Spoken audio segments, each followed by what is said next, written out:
could have killed him, Mr. Bonner. Why did you just shoot him in the hand?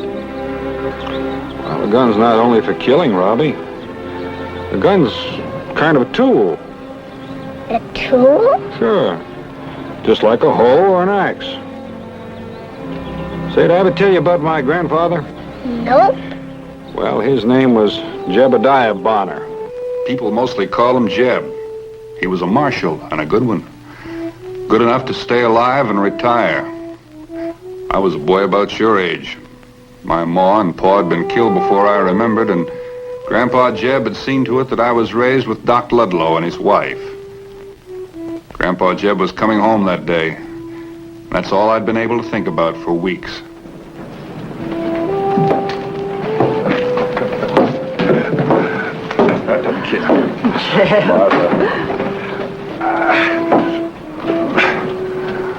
It's good to see you, boy. I'm glad to see you too, Grandpa. I've missed you terrible. You have. Well, let's take a look at you. My, you must have grown half a foot since I saw you last. Martha, why don't you take the boy along home? I'll take Jeb in here and buy him a beer. He must be pretty dry and dusty after 2 days on that stage. Now, that sounds like a fine idea. I've learned to write real good, Grandpa, and I can do sums, and I can ride a horse, and I... And you can do just about everything, can't you? Well, you go along home with your Aunt Martha, and I'll be along directly. We've got a lot of time to talk about all the things you can do.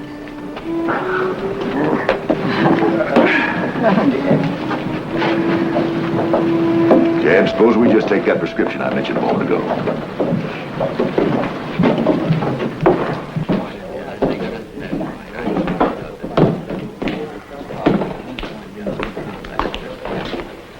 Two beers.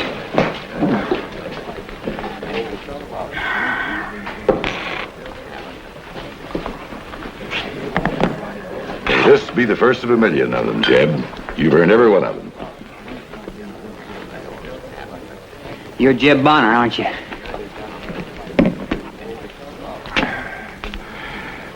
I know you, young feller. No, you never laid eyes on me, but I know all about you. I hear they retired you, Bonner. You know, that's something. I mean, all the towns you tamed, and you still alive to retire. Now, you must be pretty good. Good at what? Well, I've heard you shot it out with quite a few. Some pretty good men, the way I hear. Bad ones, but some pretty good men. Line between a good man and a bad man's mighty fine. And the older you get, the smaller it gets. I'll buy you a drink. No, thank you. One's enough for me in the heat of the day. Oh, come on now. One more ain't gonna hurt an old retired hero like you. Come on, Doc. Introduce us. Your mouth's big enough. Introduce yourself. I'm Jim Kenyon. Does that name sound familiar to you, Bonner? This is my brother Bob. Kenyon. I remember a Kenyon about 20 years ago. Up in Indian country. That was my pa. I don't believe you give him a good chance for a fair fight, Bonner. Well, whether you believe it or not, son, isn't too important. When a man's 20 years dead, it's high time people forgot about him and went on living. Don't you get preachy with me. What is it you want, son? A fight? I'm past that.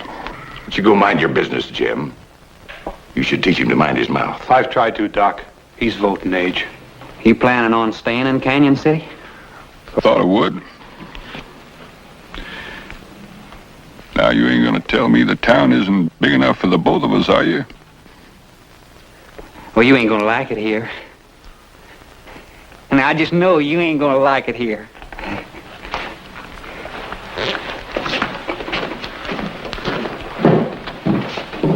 I'm sorry, Jeb. I didn't think he'd shoot his mouth off like that.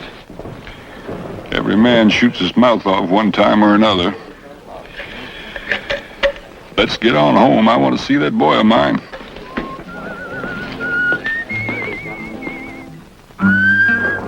Jim Kenyon didn't leave it there. Guess he wanted the town to know how he felt because he horsed Grandpa and Doc off the sidewalk on the way home.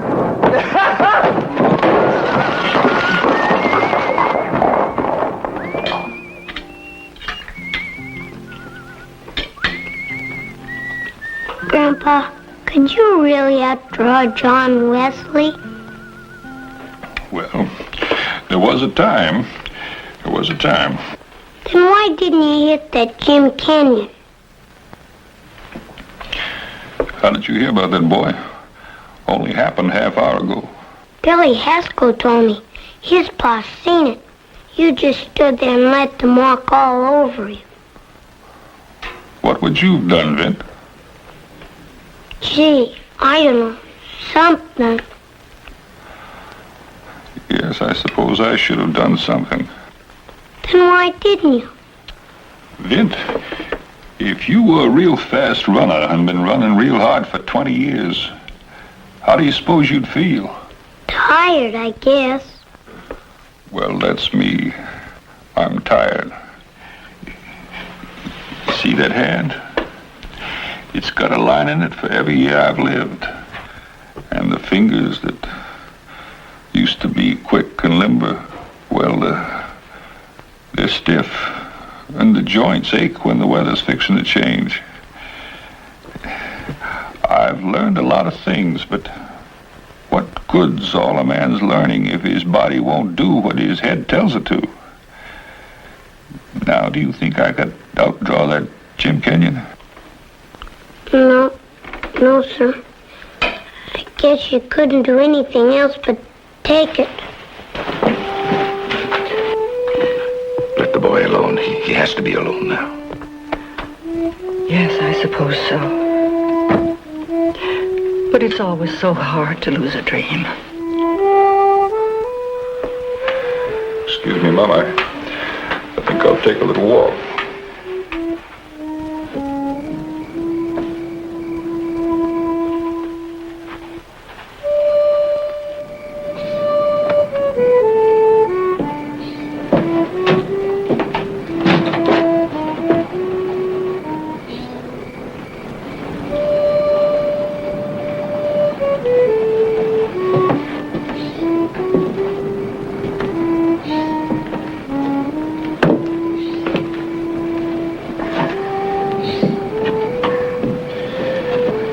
Understand what I was talking about in there, son?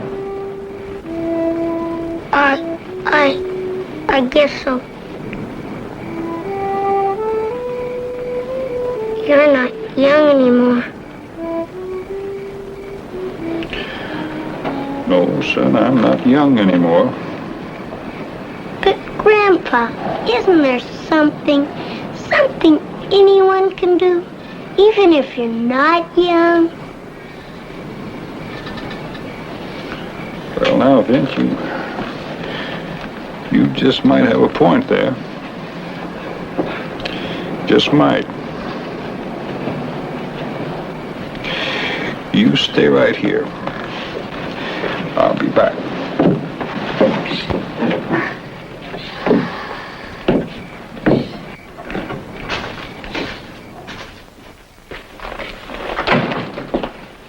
You'd be Marshal Bonner, right?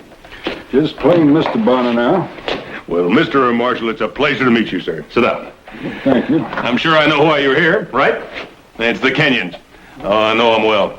I've had Jim in jail more times than one for stirring up trouble. Jim thinks he's pretty good with a handgun. Well, how about his brother Bob? Bob? Oh, I'd say there's still some hope for him if Jim would stop pushing him. Mr. Bonner, I don't like to say this, but you made a pretty poor showing out there today. Now, as a famous lawman, you know that if you give a man an inch, he's going to take a mile, and he's going to walk on you every foot of the way, right? For sure, I see. Yes, but what are you going to do about it? Well, what do you expect me to do about it? Put on a gun and brace the Kenyons in front of the whole town? Oh, no, Mr. Bonner, that isn't what I had in mind. Well, maybe I better do something to protect my reputation. Well, right? Right. Yes, sir.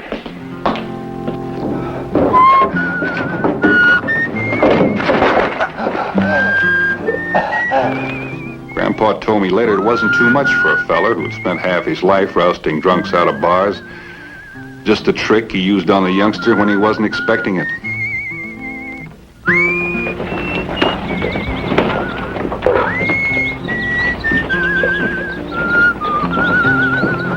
Morning, Sheriff. Mr. Bonner, I heard about what happened last night. I can't say that I exactly approve. When I was by your office last night, you said something about my making a poor showing. Now you don't seem to approve of my making any showing at all. I'm the sheriff of this town, and I intend to keep the peace.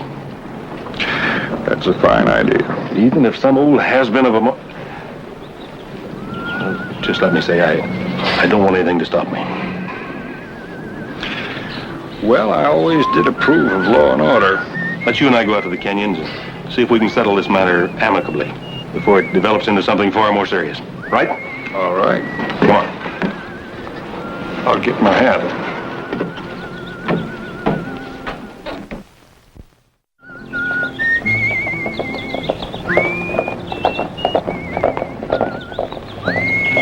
We've gone further than we should with this, Jim. Now you take it easy.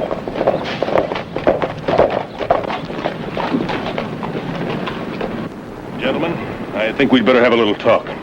Well, what do you want to talk about? Sheriff, I can speak for myself. Mr. Bonner, I'll handle this. I'm also an able lawman. I'm not going to mince words with anyone. Neither am I going to take sides.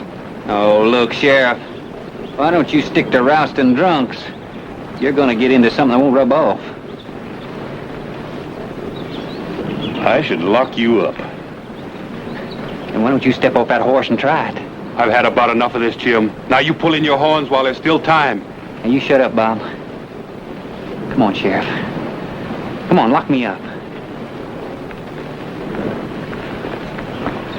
And you're man enough to do it without that gun, ain't you? Yes, I think so.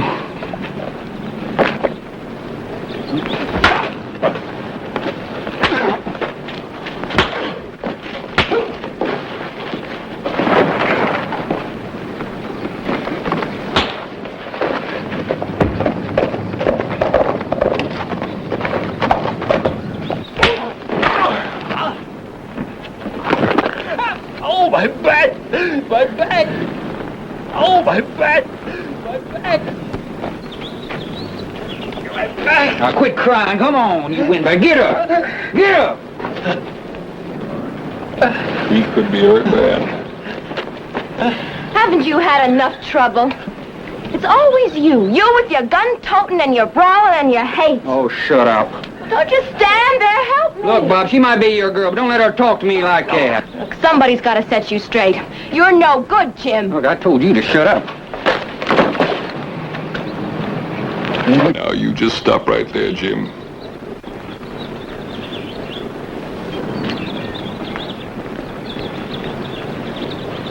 Now, you just move back there and stay like you are.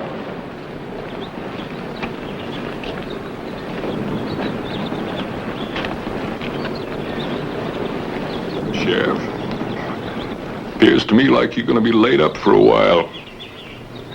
You're going to need yourself a deputy. I'd be right honored if you'd make it me.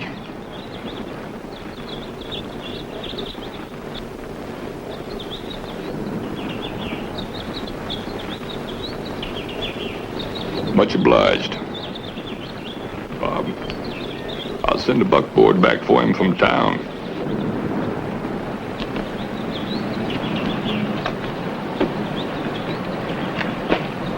You're just as big a fool as your daddy was. I'm gonna kill you, old man. I'm gonna kill you. You so mixed up, you gotta kill me to straighten yourself out. Anytime, anywhere. Now, you let me get my gun, I'll settle it right now. I don't care how fast you were, or are. I like witnesses when I gun a man down.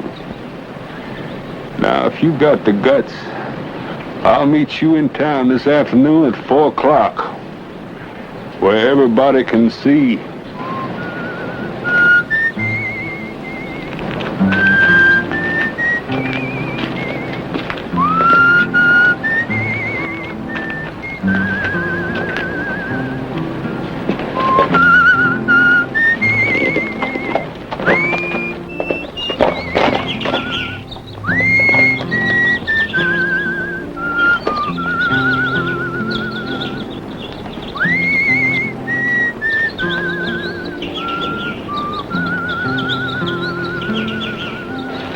I'm sorry, Mr. Bonner. Sit down, Bess. You love Bob, don't you? Yes. Then you were right in doing what you did. People do a lot of things wrong, but the love in them makes it come out all right. Oh, but Jim will kill you, Mr. Bonner. You're... Old. Yep, I'm old. Well, Bess, there's some things you can do, even if you are old. Let's just wait and see. How did you know that about love? Well, girl, you have to be young before you're old. Did you have a girl then? Had me a wife named Elizabeth.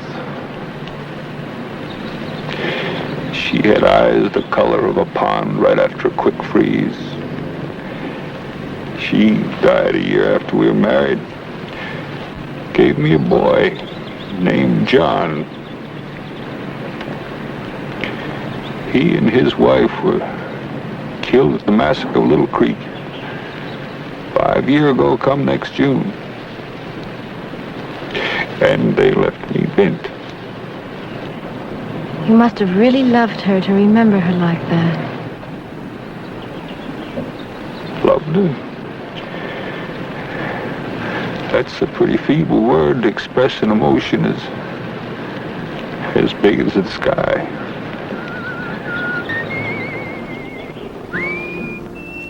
Grandpa said that even good friends sometimes don't agree on things that are important. Doc Ludlow made his feelings pretty clear. If you face Jim Kenyon, you'll be dead. He's fast. I've seen him. I'm sorry, Ken, but it's 25 minutes to 4. I'm sorry, too, Jeb. Sorry you ever came back to Canyon City.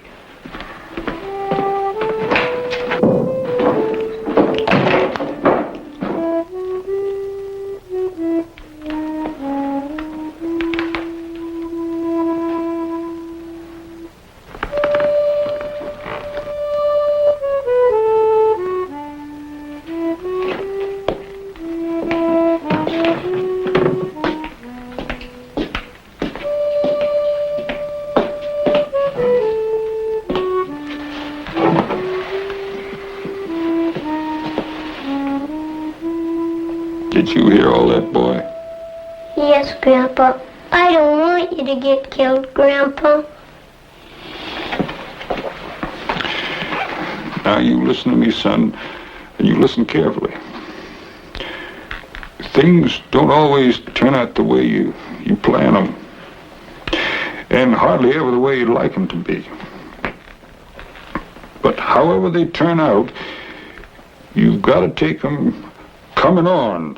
Now, you understand that? I think so. I love you, Grandpa. Well, I feel the same about you, boy. I surely do. Now, you stay right here. Understand, and I'll be back directly.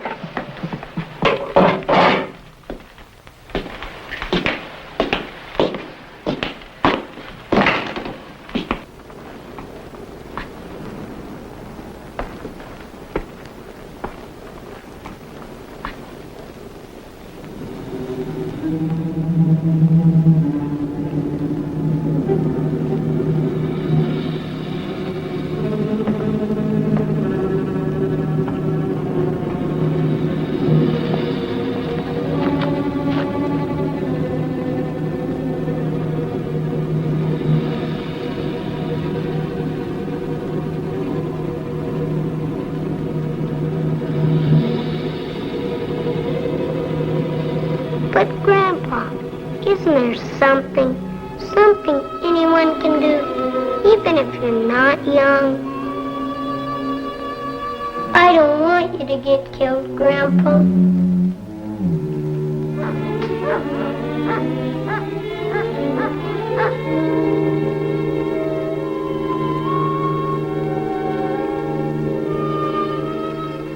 No, sir. I guess you couldn't do anything else but take it. I love you, Grandpa.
You didn't let me get close. I could have beat you. I could have beat you.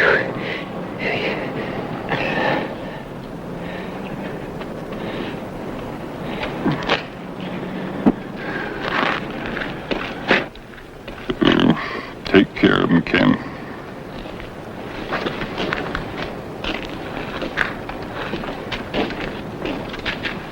That was no lucky shot, Bonner. You could have put that bullet right between his eyes and no one would have blamed you.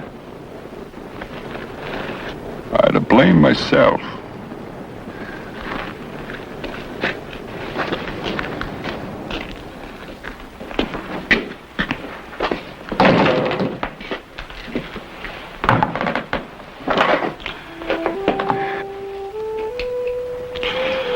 Vint, today you saw your first gunfight. Yes, sir. Did you like it? No, sir. I was scared. But you weren't scared, were you, Grandpa? You just stood there and let him shoot at you. You know why I'm sitting down right now, son? 'Cause my legs don't want to hold me up. Someday you're going to grow up. And when you do, I want you to remember what you saw today. I want you to remember something else, too. Growing old ain't so bad. It's just well, it takes a mite of getting used to. That's what it does.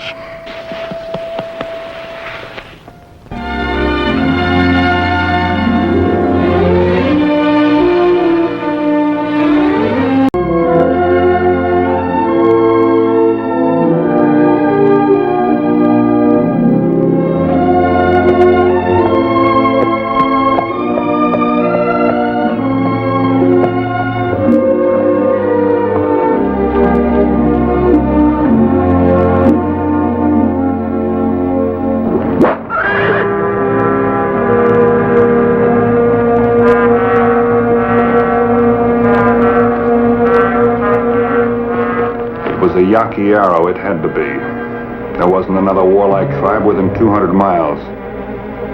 It was lucky for me it was only my arm. The question now was, where was he? There wasn't a sign of him. I couldn't see a twig or a leaf move.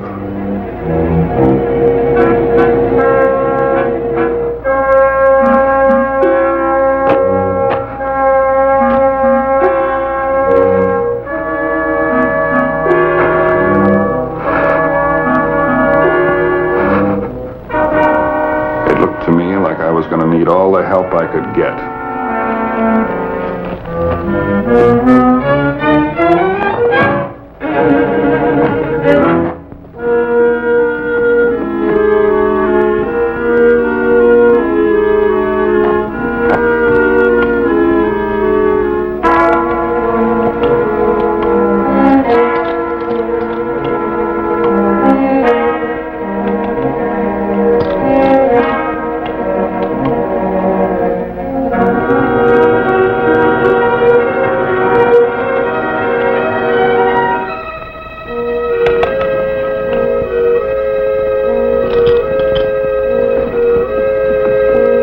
Seemed foolish to expose myself, but it looked as though I was going to have to do just that. I didn't know where he was, but he knew where I was and could afford to wait. I was losing too much blood.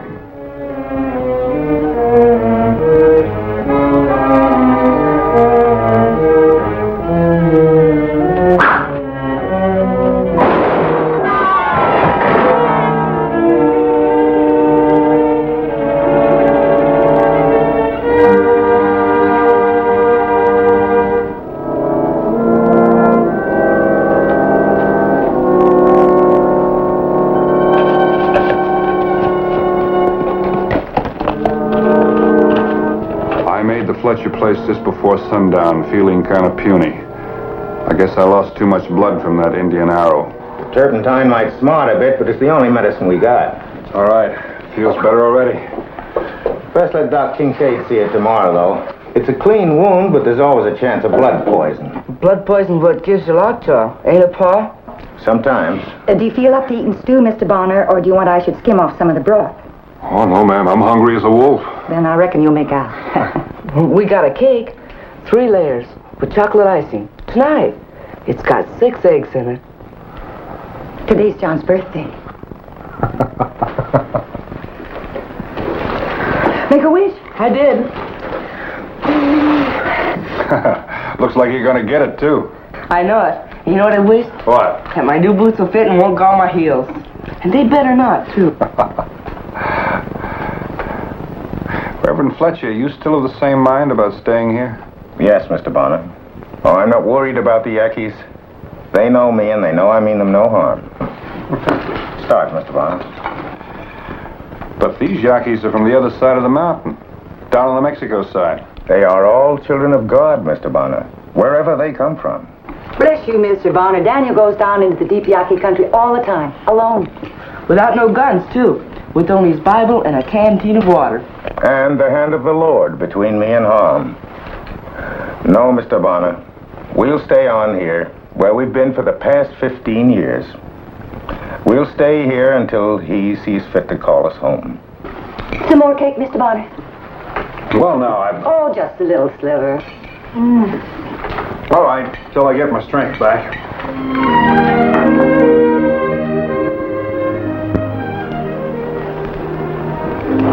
Sort of hold us till dinner time. You sure you were going to town? Or do you just come along with me because I'm a little puny? Oh, no, Mr. Bonner. I had to go into town anyhow to get my birthday boots. Got the whole $7. Right here. $7?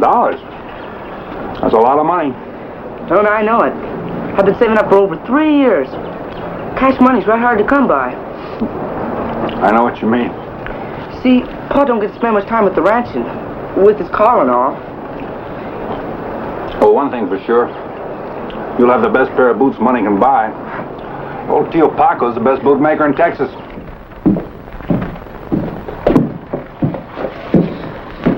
Feel, Mr. Bonner, feel. Ever feel anything as soft as that leather? Just as soft as a lady's glove. You sure they not pinch your toes? No, they're just right. You keep just right? All secret from Cordova. Make from tallow, fat of bear, and bee wax. You rub. Much rub. Keep soft and shiny. Don't worry. I will. Hasta luego, Paco. Hasta luego.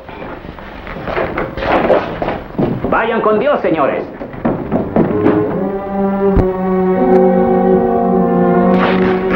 Hey, you got off right easy this time, Vint. Seems a shame to even charge you. Yeah, could have been a lot worse.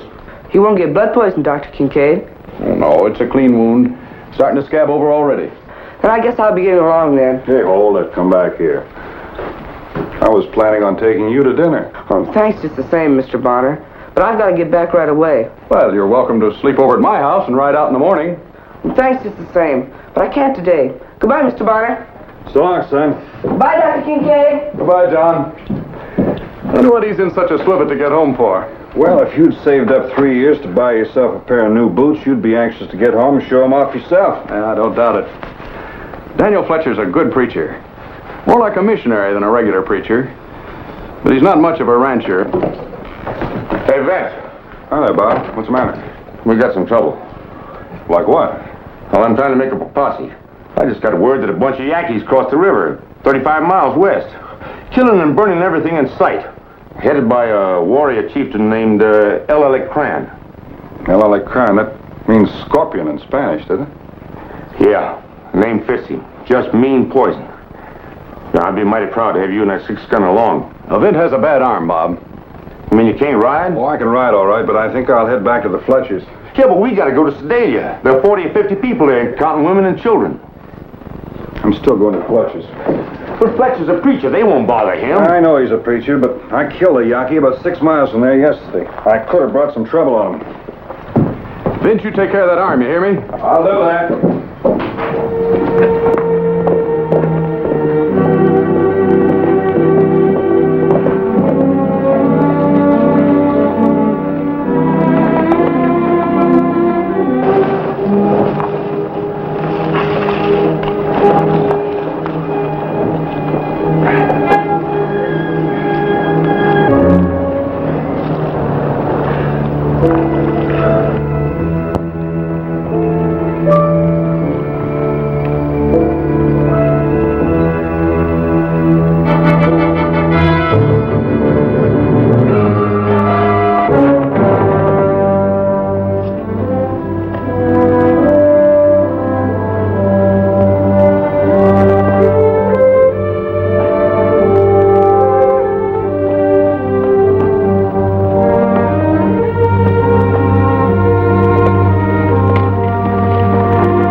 Here, John, you better eat something. All right, hungry.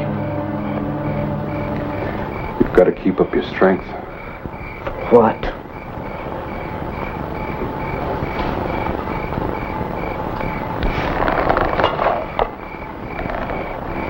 Couldn't you cry? I can't cry. Sometimes it helps. I can't cry.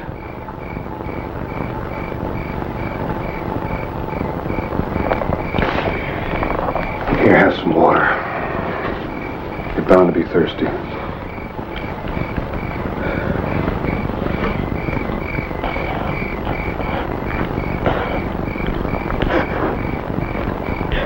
I was thirsty. Thirstier than I knew. Where was God, Mr. Bonner? Where was God? John, I don't rightly know. I know. He wasn't anywhere. He never was anywhere. And he'll never be anywhere. Because there ain't no such thing as God. Now, wait just a minute. If there was, how could he let them die like that? Suffer like that? How could he?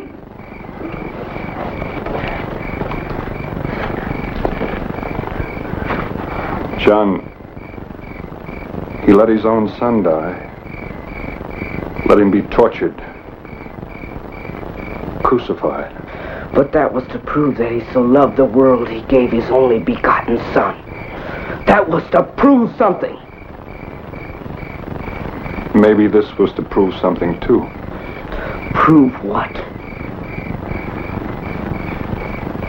It says that God moves in mysterious ways his wonders to perform. I can talk Bible talk with anybody. I was raised on it. And the Bible says an eye for an eye and a tooth for a tooth. And I swear now that before I die, I'm going to kill 100 Yankees for my ma and 100 Yankees for my pa. On their graves, I swear it. So help me God, I'll die!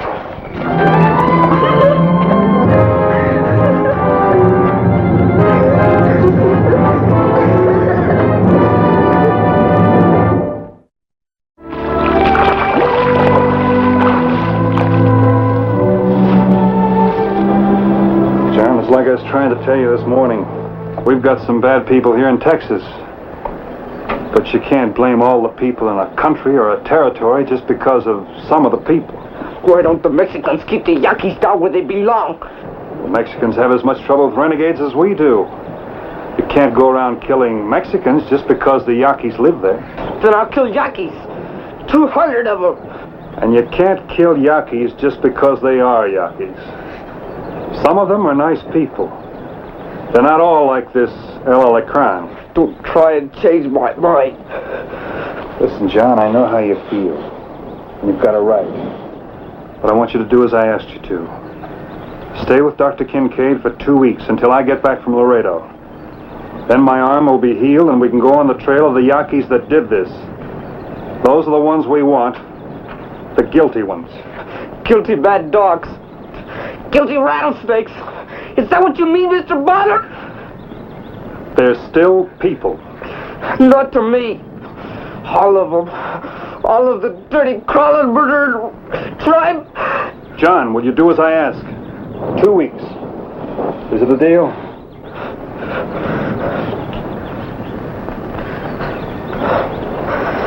All right. I guess so. I'm all mixed up. But 2 weeks, it's an awful long time. Yeah, 2 weeks can be a long time sometimes.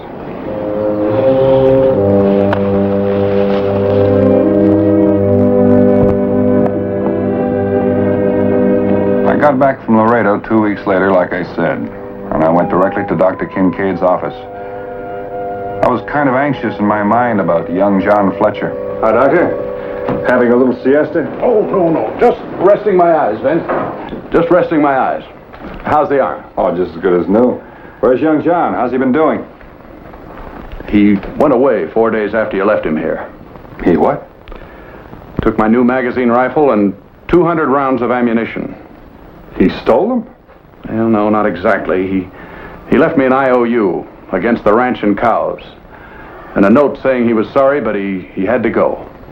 Any idea which way he went? No, but I figure he's somewhere south of the border, hunting Yankees. That figures. Thanks, Doc.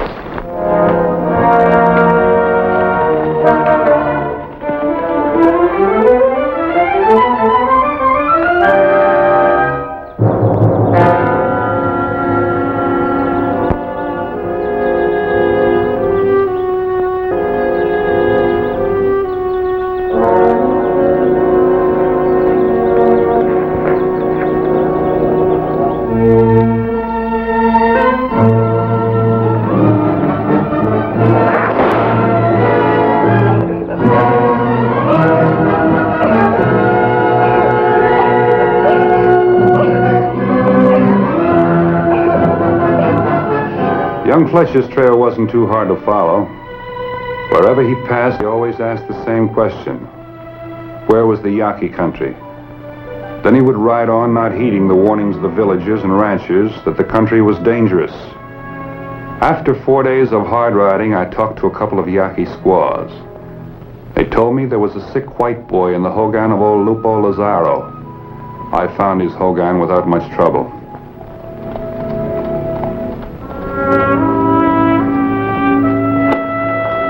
Buenas tardes, tío viejo.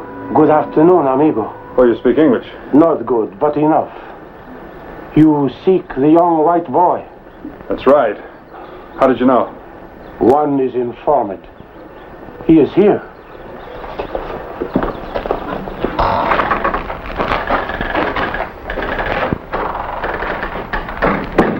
Well, John?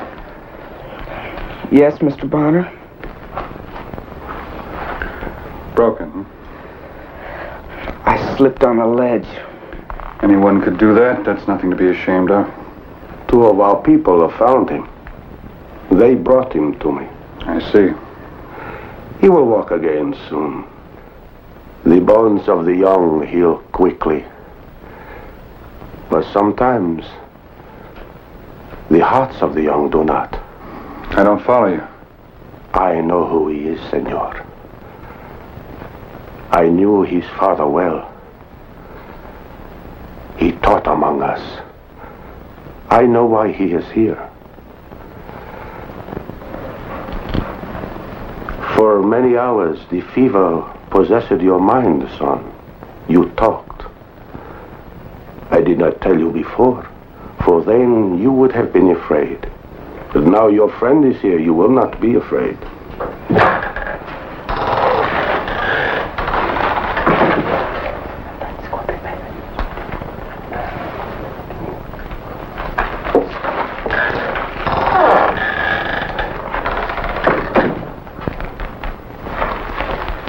It is as I feared. The evil one. The one who has brought so much pain and fear to us has returned. Who is this? El Alacran. Flesh of our flesh. Scalper and killer of white men. It is a long time since he's returned to the place of his birth. Why did he come back? He came for the boy. I have heard it said he boasted of the scalps of the minister of God and his woman. Now he would have his son. Is he alone? There are 2 braves with him.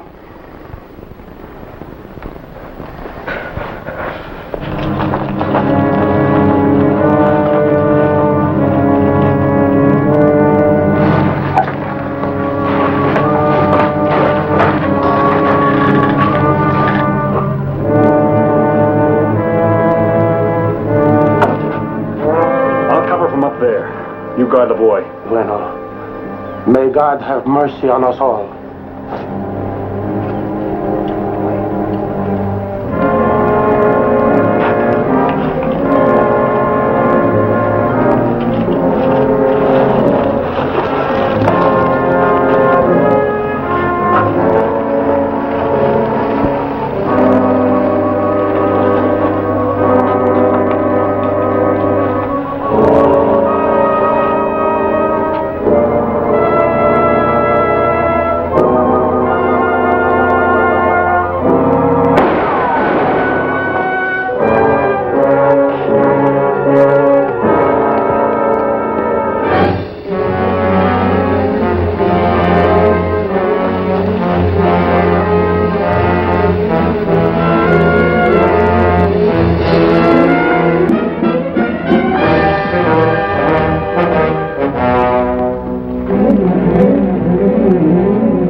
I want the boy, old man. I wouldn't harm one of my own blood. You have done enough.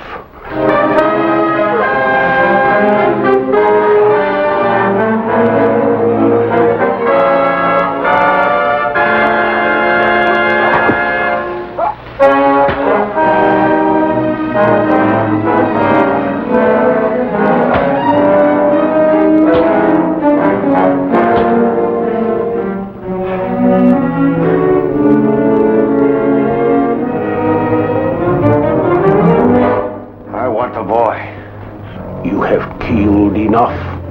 Vengeance is like unto the old dragon's teeth. It is the harvest of death.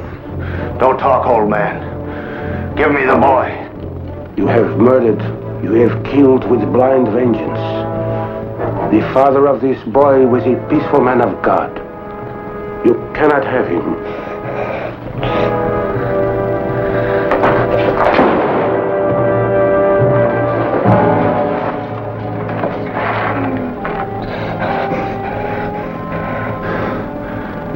You all right?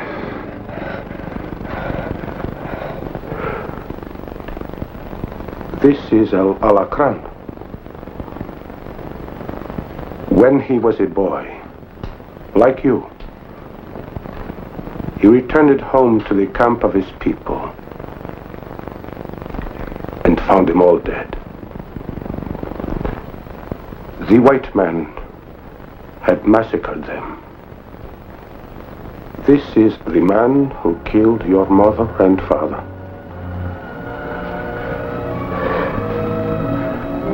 Does it give you pleasure to see him dead?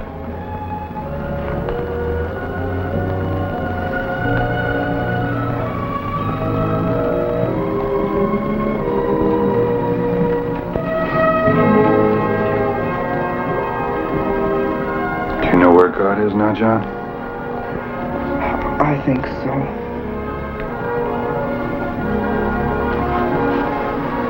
I thought you might.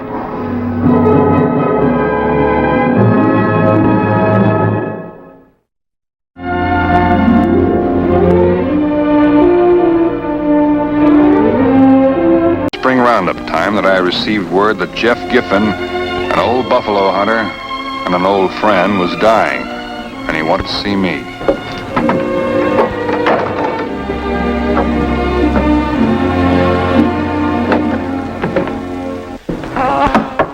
Someone's to door.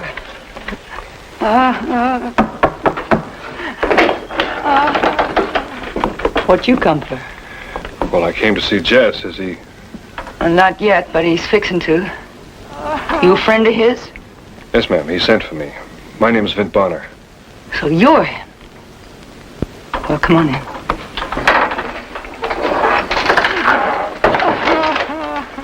It's the one he was asking about. Sure took you long enough to get here. Get! Sit down. Wailing banshees, a whole lot of them. Jess, you don't look too bad.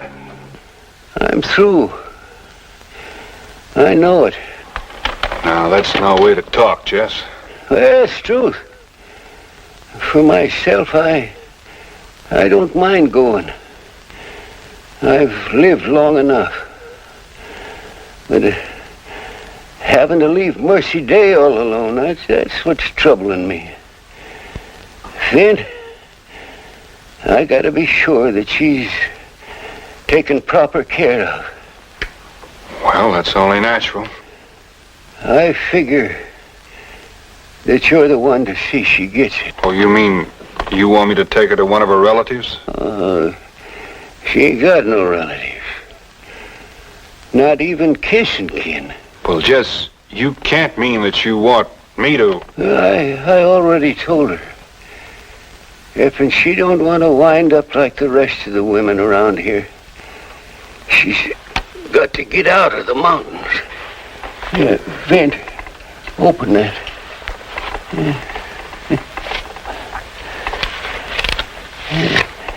There's $28 in there. She ain't never had no education. Ain't never even had a chance to learn manners. And I gotta see that she gets it. But, well, for Pete's sake, why did you pick on me? Do you know anybody else that I can trust my daughter with? Well, good.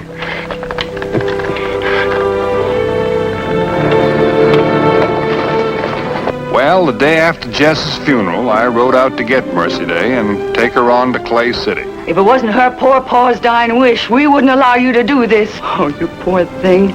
My heart bleeds for you. No matter what your pa said, remember, he's a man.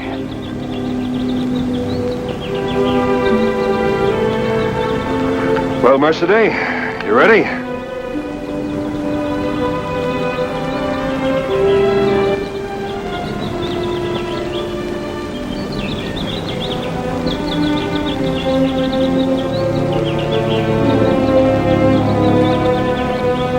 Yep.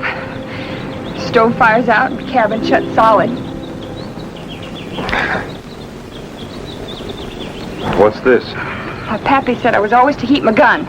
Oh, well, you won't be needing it where we're going. It's all right. Will you? How about your clothes? This here's all I got was fitting. Well, we'll get you some new ones in town. Huh?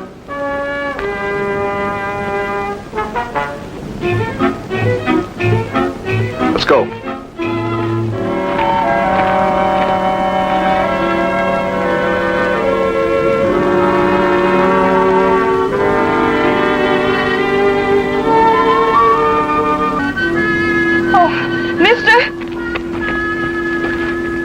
My pappy said I was to jump when you say frog, and I aim to.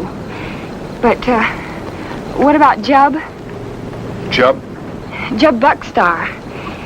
Well, he's going to be wondering what became of me. Well, your pappy didn't say anything about any Jub. So if he wasn't worried about it, I don't guess I should be. Come on. You take good care of her. You hear? Yes, ma'am.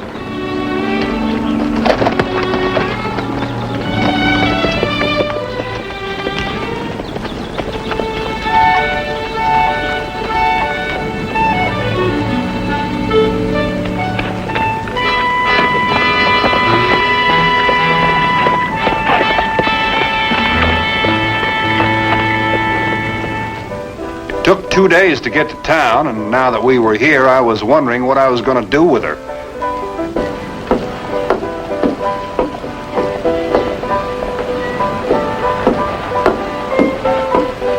And then it came to me. Rolly Aikens might be the answer to the whole thing.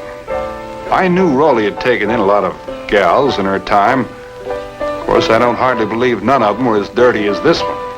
Still, if I was going to find someone to teach to act like a lady, I didn't have much choice. Mercy Day, let it alone. I'm sorry, miss.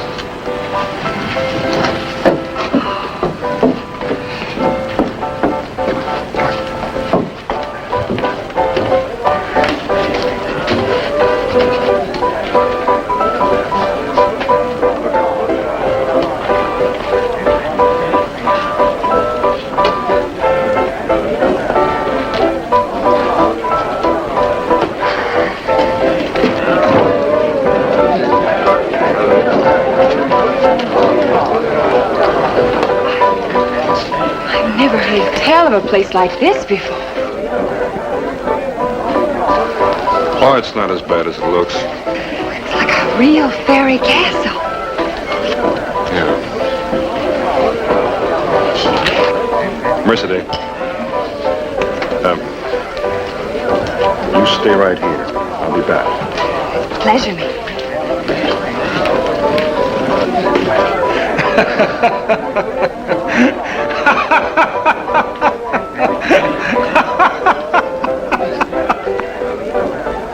Howdy. it must be you, but...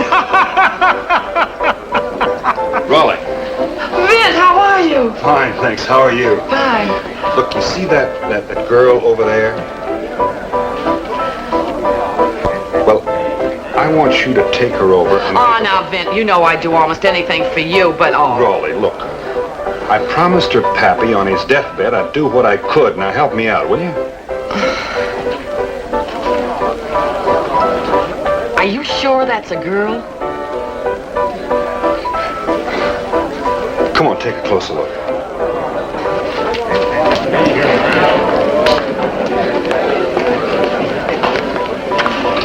Mercedes, this is Miss Raleigh Akins. Ma'am? She's gonna make a lady out of you like your pappy wanted. Let's take a look at you, honey.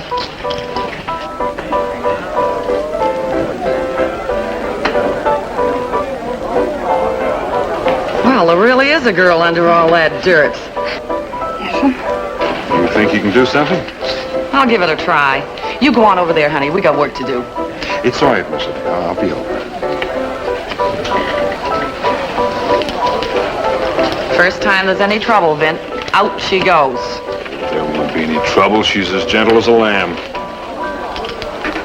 Now give me the rest of them. No, my pappy said for me to... Ow! Don't argue with me, gal. Give me my clothes back. Phew. Burn them.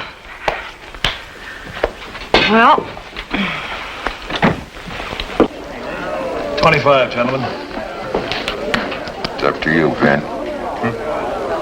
Oh. Now, Mo, stop it. You gotta get clean. No, no. Cut it out. You let me go. What in turn Now, is? Mo, stop it. You gotta get clean. Woman's been murdered. Raleigh! Mercedes! Get away. What's going on in there? No, stop it. No, get away with it. No, stop it. Raleigh! Come on, Vin. We'll break the door Now down. hold it. Raleigh, answer me! You gotta get... What do you want? What? Vin, you can't come in here. You leave me alone. I need to have no feeling. You gotta get clean, Mercedes. You men can't come in here. Come on now. You got no business in here. Get out. Come on, out. You two get out. Oh, Mercedes, stop it. Let me go. All right, gal. Water won't hurt you, but what I'm about to do will.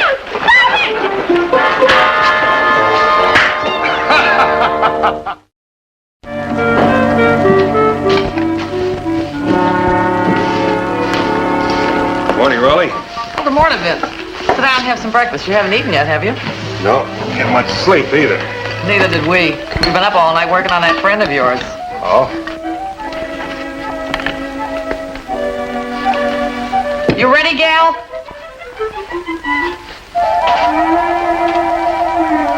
Well, come on out.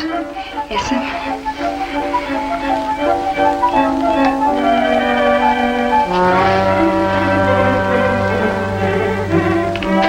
Are you going to pose there all day?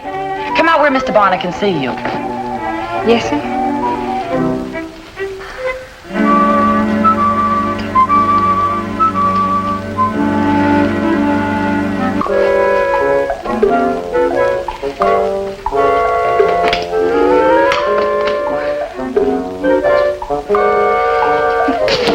It's the shoes.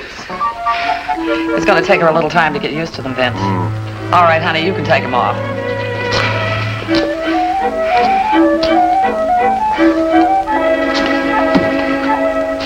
I got a water blister for sure. Well, sit down. And don't forget the manners I taught you.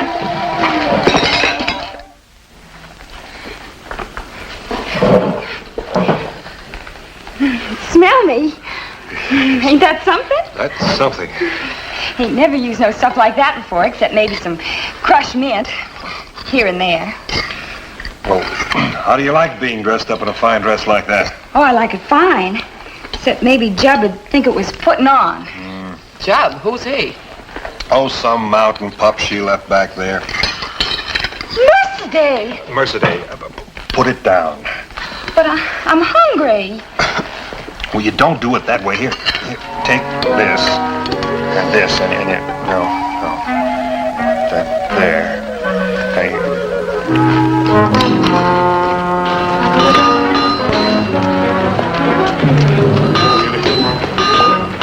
Hey, you. Put my mule up for me, you hear? Yes, sir. Wait a minute. You hear tell of a man named Vint Bonner? Vint Bonner? Sure. You probably find him over at Raleigh's place. He a friend of yours? Stole my woman. It's the last one he'll ever steal.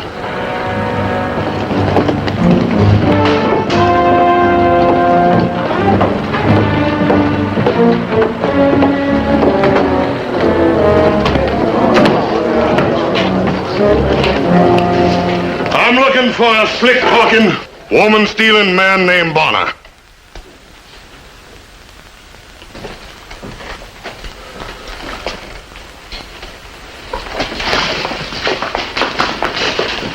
Get Bonner, quick.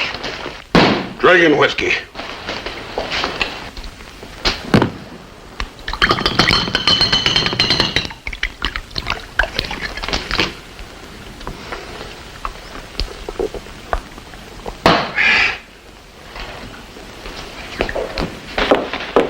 Today, I think we've got company. Company? To see me? Jub Buckstar? That's who it's got to be. Jub come all that way? For me? You.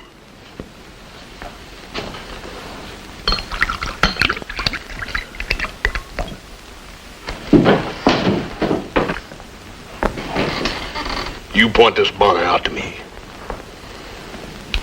You don't. You asking for me? You be Vint Bonner? That's right. You stole my woman. I'm not gonna draw on you, Jeb. I didn't steal Mercedes or any other woman. Her paw asked me to look out for her. I don't think now's the time to go out there. But I want to see him. No, please. Go on me!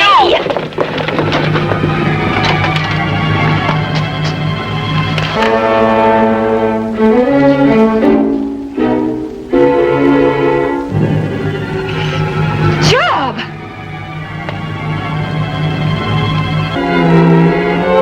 Mercedes, what they done to you? Put Mr. Bonner down!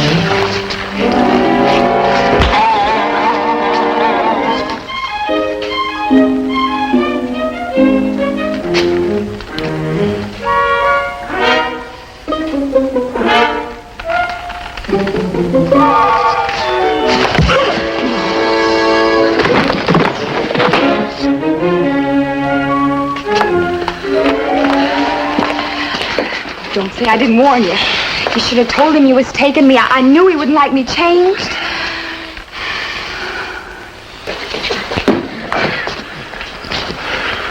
It's all right. He whooped me fire.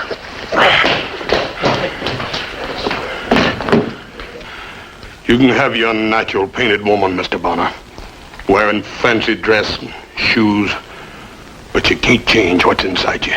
You can't never do that. No more than you can grow corn on the desert. John! John!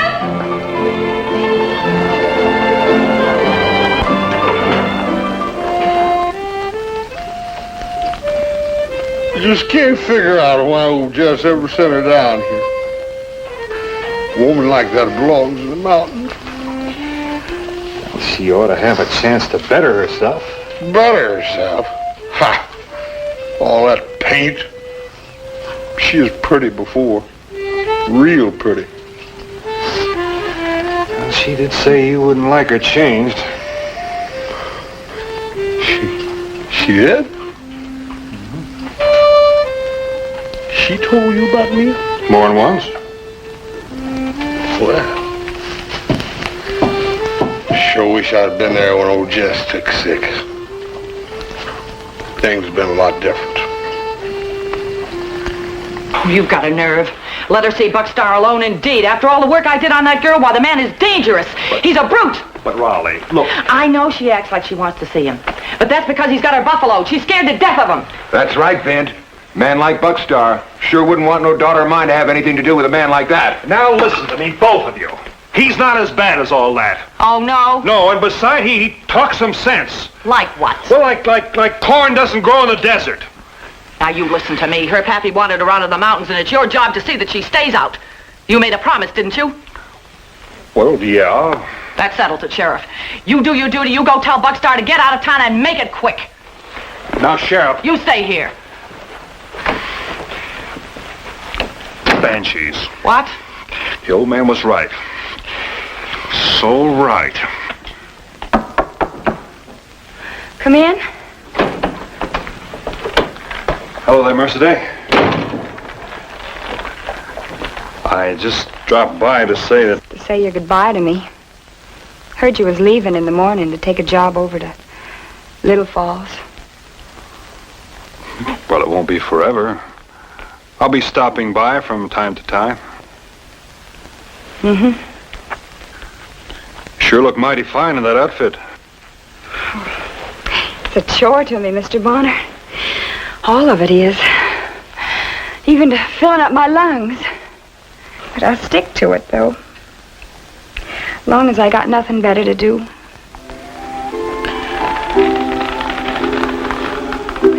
Mercedes, I think your pappy'd be mighty proud of you.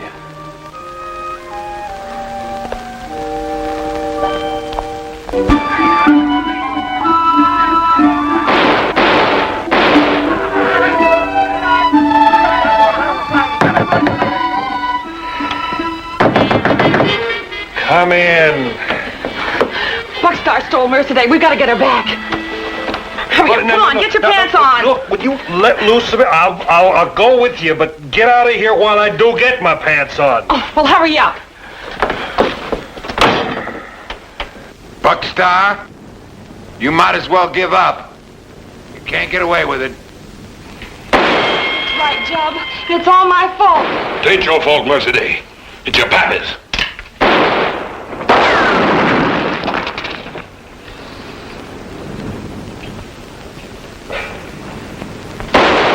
Stop shooting into there, Lute. You'll be getting that girl. Well, how else are we going to get him out? We can't go around to the back. Can't get out that way neither. It's locked tight. What are you doing? Why don't you send these men home? We ain't gonna let no child stealer get away in this town, Bonner. How do you know he stole her? He's got her, ain't he? And no woman would go with something like him of her own free will. That's for certain. Look, did anybody bother to ask Mercedes? Well, no, but where you going? I'm going to do something that should have been done a long time ago. I'm going to ask Mercedes how she feels about this. Where are you going? Vic, come back, you darn fool! Jim! It's Vin Bonner. I want to talk to you. Let him come in, Jub.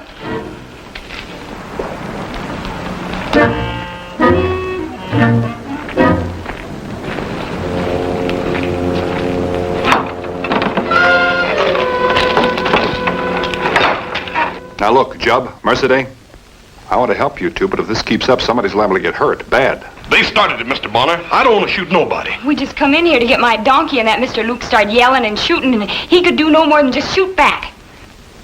Mercedes, I got to ask you something, and I want you to answer me for true. Yes, sir. Do you want to go away with Jub? Yes, sir. Going home where I belong. His pappy's gonna marry us. I wasn't sure of Jub before I left home, no more than he was of me, but after he come all that way, and he done what he done to get me, I'm sure. I'm real sure. Well, that's good enough for me. Now you stay here, both of you.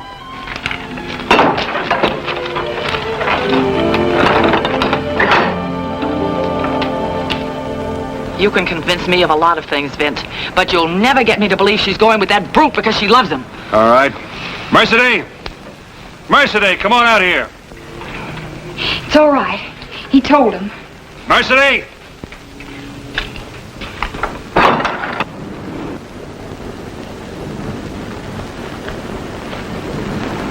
Mercedes, come here.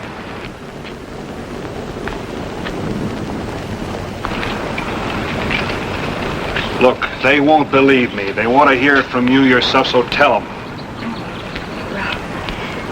Well, there ain't no other man that could fill my heart. And as for the rest of it, I'm mighty thankful to you all for what you've done.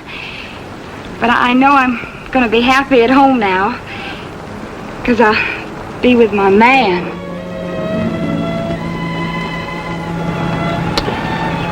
Well, that ought to settle it. Jub, get her mule.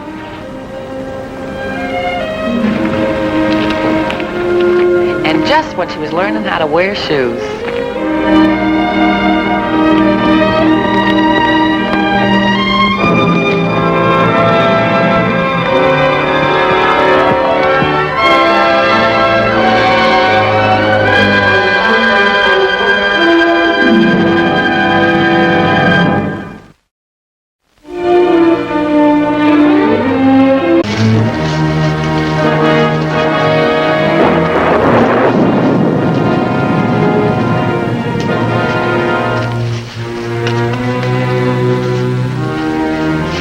Out in the Malpais, the Badlands, you have to take a man on faith. A lawman, Sheriff Anse Newton, had told me he needed help, so I trailed along to give him a hand. He was looking for a couple of horse thieves, 2 Mexicans. We had tracked them since sunup the day before, and the trail was turning cold again. Any sign of them? Not a sign. It's more an Indian couldn't track them in this kind of country. I think I know where they're headed. Well, if you do, let's get going. It's going to be dark soon.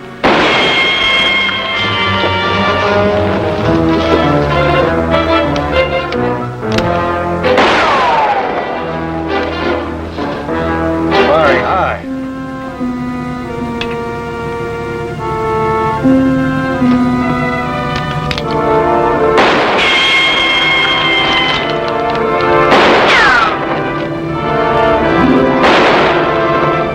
Up behind that flat top boulder. We'll smoke them out in a hurry.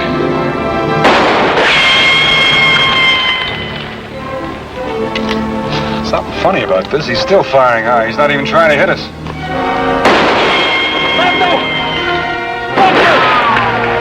Looks to me like he's covering for somebody else. Vete! Vete!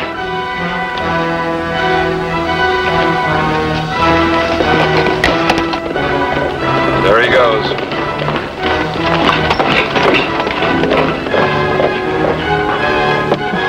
It's like I figured. He's got too big a lead for us to catch him, too. Why, that dirty...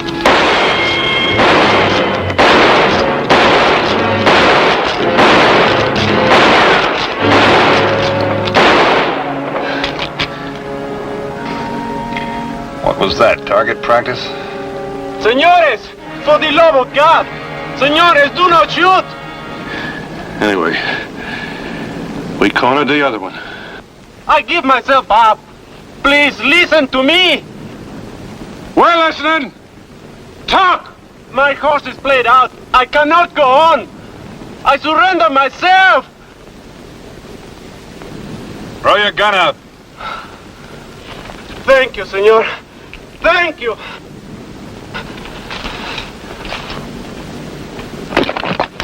Now, come out with your hands up. Sure, Dios mío.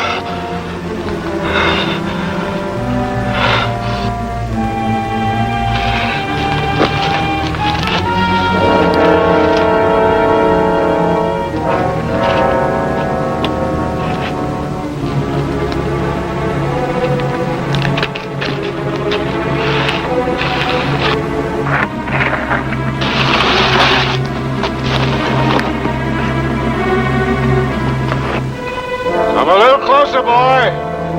That's it. Keep it coming. Keep coming. Señor.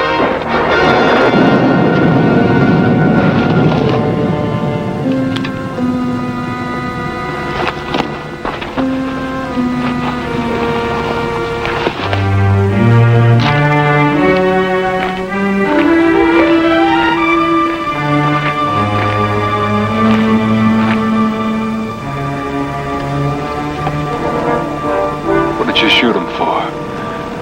He was coming in, I told him. Yeah, you can't trust any of them, not even a dead one. Anyhow, it's the other one I want. Newton, what kind of a sheriff are you? I do my job, that's all. What's wrong, Potter? Country too tough for you?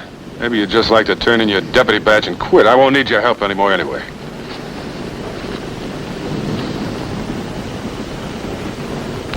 I think I'll keep it. Just to make sure the other one gets in alive.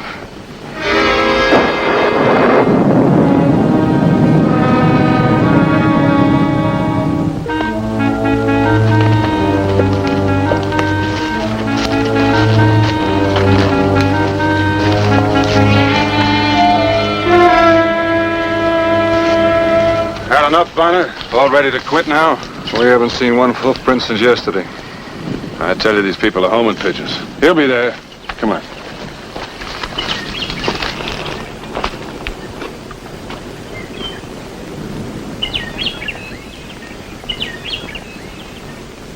His brother and sister run a sheep outfit down there.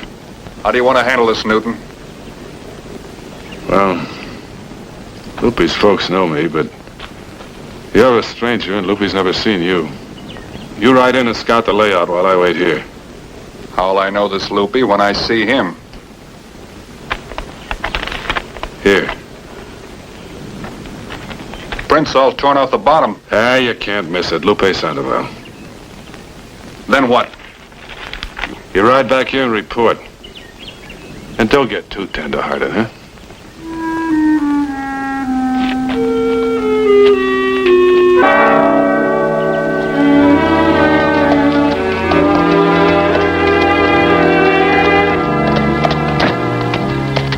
Buenos dias, señorita. I speak English. What is it you wish? Well, I was on my way to Hondo, but I seem to have lost my way. I thought maybe someone here could put me straight. Hondo? You must take the left fork back at the mesa. It is about 30 miles. Foolish thing to do. Nice place you have here. Must be a little lonesome this far away from town, though. We keep busy for that, my brother and I. That is Jose now. He is not very well. Is there anything I could do to help? No, there is nothing, but thank you, senor. Little rough all the way out here with a sick man on your hands. I've cared for sick sheep and sick men many times before. Well, I'll move along then. Long way to supper time. Would you mind if I watered my horse? No, the creek is over there. Perhaps next time we can be more hospitable. Much obliged.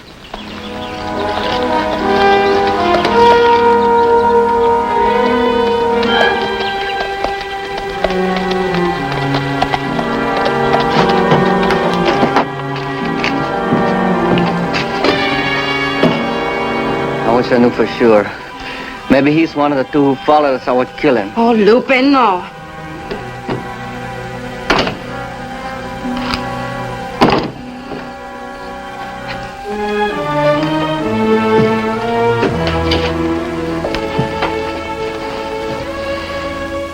I have to leave my friend behind.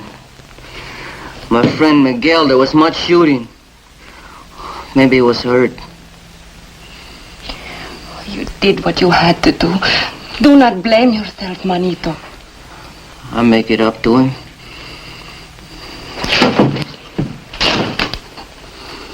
Your gringo friend is gone. He had a nice face. A kind face. There was something about him. Elena, this has been hard for you. I'm sorry, my sister. This stranger would help us if we ask him. Lupe, let me invite him to supper. No! No, we don't ask no gringo for supper. Oh, please, Lupe, please. No. It is the custom of our country. Already he thinks my rudeness strange. Elena. Listen to Elena this once. Trust me. You've been running and hiding for so long.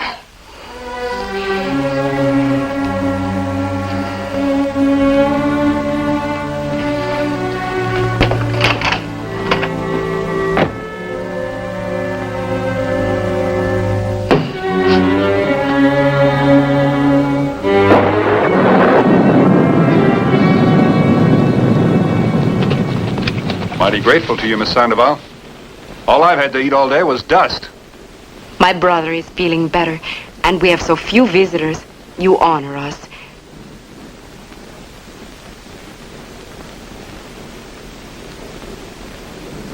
Maybe I could trade this in for a knife and fork.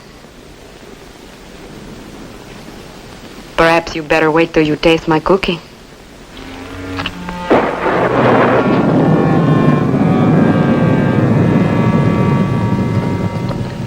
Vin Bonner. I've heard that name before. I haven't been in this part of the country before. Miss Elena, that was a mighty fine meal. It is a pleasure to feed a hungry man. You will be impatient to leave now. The Hondo Trail is long and rough. Thank you.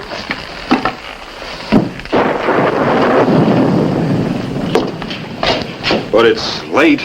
I might as well bed down outside for the night. Leave early in the morning. Good night. Thanks again.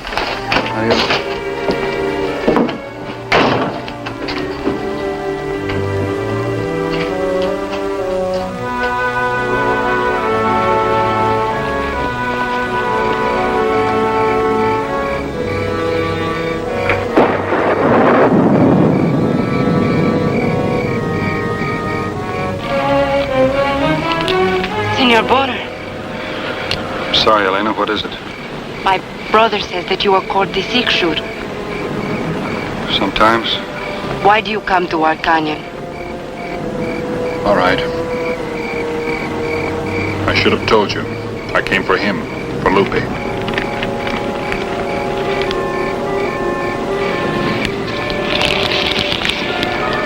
Very well. I will take you to him. He is here. He is here. But you will not need your gun.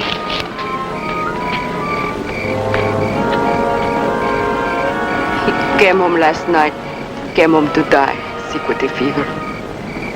Jose and I, we bury him this morning.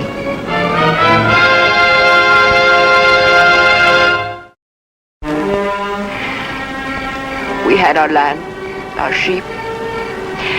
But Lupe was the hungry one. He couldn't wait. So he robbed that stage. Stage? Lupe was wanted for stealing horses. He never stole a horse in his life, nor anything, till he robbed that stagecoach. Did he bring the money back here? Some of it. That is why I'm so afraid. Somebody's been lying to me right around the clock. Senor Bonner, that money, what do I do? Go back to the house, Elena. Manito, no.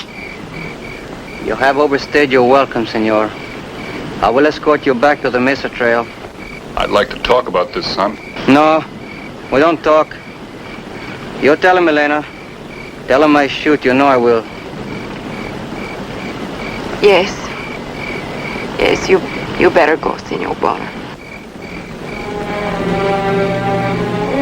I'll find my own way.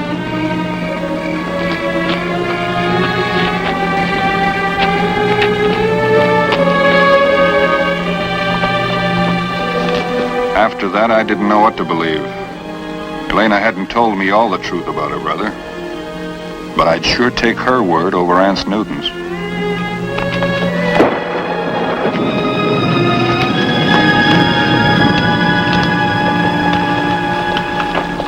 Did you find him? I found him. Well, come on, man. What happened? He's dead. Dead. Lupe Sandoval dead? I don't believe it. I saw the grave. He died of fever. take you all night to learn that? Or was it the woman? I found out something else. Yeah, what? That you're a liar. Where are your credentials, Sheriff? Or is that badge just a cover for a bounty hunter? What bounty are you talking about? The one Lupe took off the stagecoach. How much was it? So the girl told you, huh?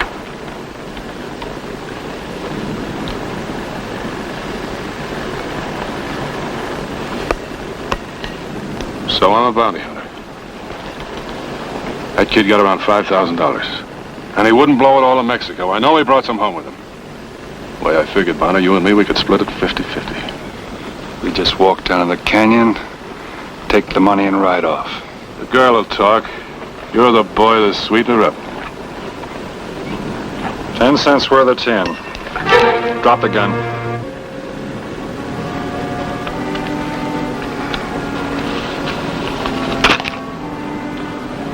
Now the gun belt.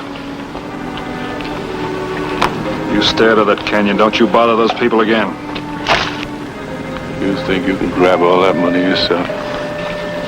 Now you get on your horse and get out of here.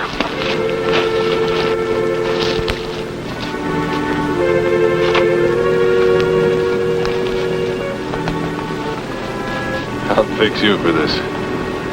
I'll fix you good.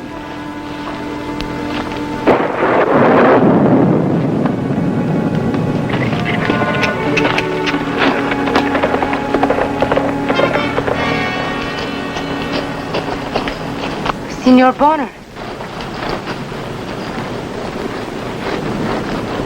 You always work so hard? Not always. Not when I have a guest. Where's your brother? Oh, he's fixing the fence. He won't be back till supper time. I hope you're right. Do you know a man named Ance Newton? Yes.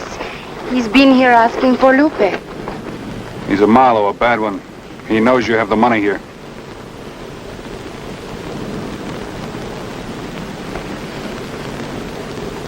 Is that why you came here? To warn me? I don't know. Maybe I'm horning in, but get rid of it. It's blood money.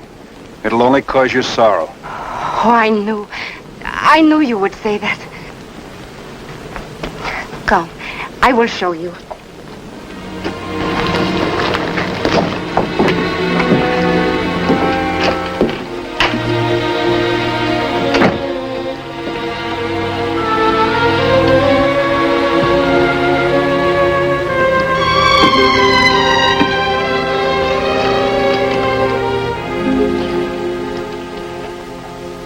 There is over $2,000.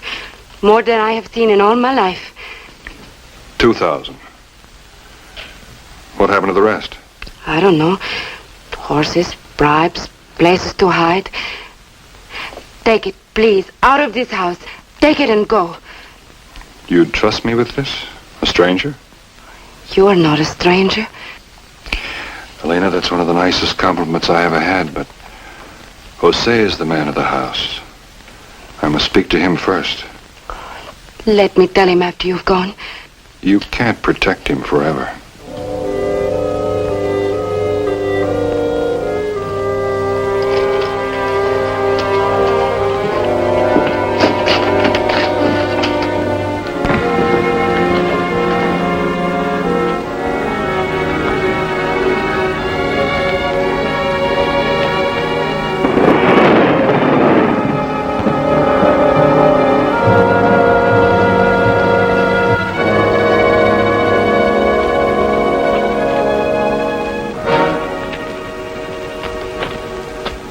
How many times must a man tell you?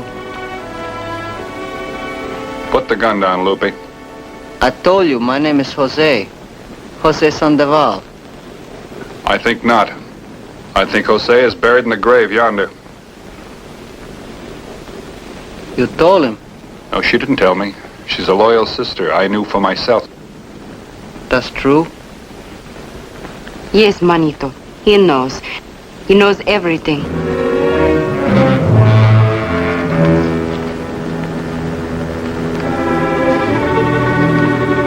It took a lot of courage, Lupe, with the price on your head. So you figured to pass for your brother? Yeah. Now you come to arrest me, huh? No, I haven't the authority for that.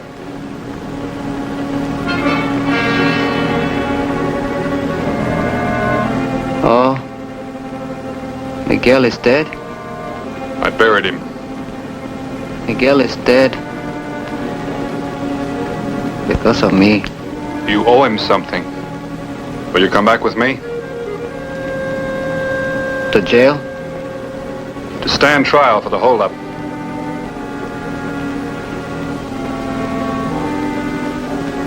Yeah. We go whenever you're ready.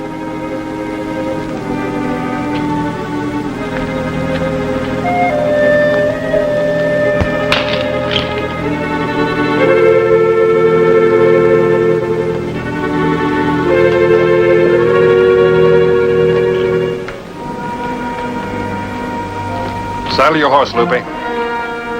Going somewhere, Lupe? You're kind of careless, Bonner. You should have searched me for a pellet gun. Had a nice family reunion. Give him the money, Elena. Now your boys will just shed your hardware. Lupe! That's right, kid. Do like your amigo tells you.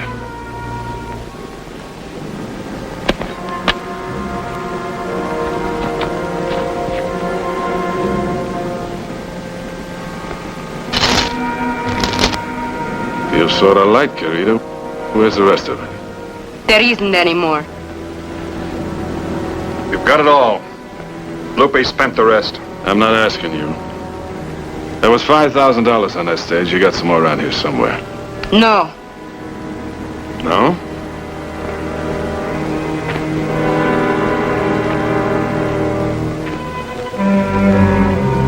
Don't you lie to me. Where is it? You've got it all. What more do you want? You're a sucker, Bonner. You must have it hid around here somewhere. I want to look at that grave you dug. Bring that shovel. All right, move. Come on, all of you.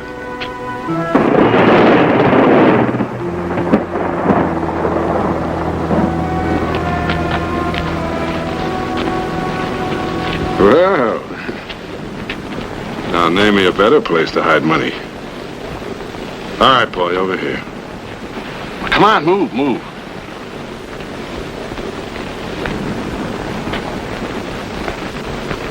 All right, boy, start digging. Do as he says, Lupe.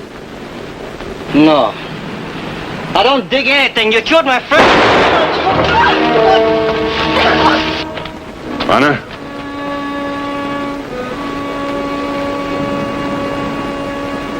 Now you pick up that shovel. Or I'll kill him.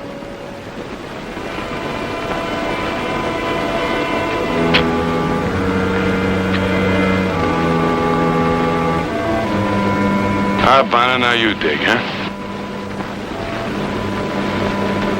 Wait, please, senor. I beg you. Do not disturb the grave of my brother. Now do as I tell you. Dig.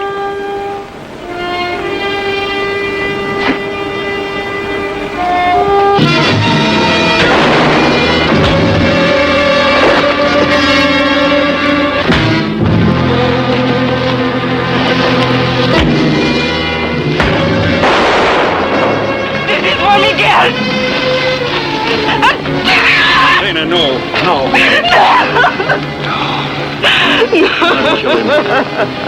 It'd be no better.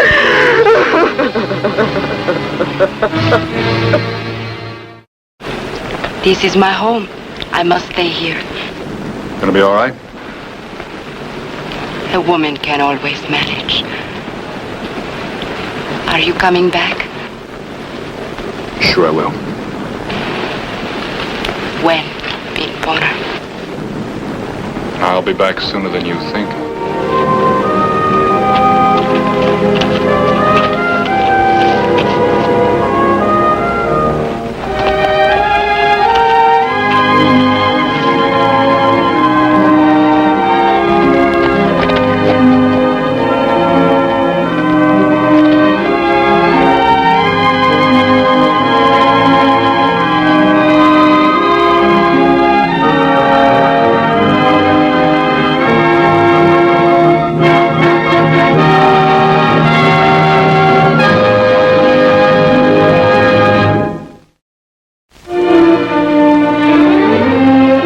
Austin out on the Circle 8. We had a plow due in on the stage, so I was on my way to town. Now, don't you keep Vin waiting around while you decide between Dimity and Calico. I won't, Daddy. Here's a little extra so you can buy both. Thank you. Now, you take good care of her, Vin. I'll do that, sir.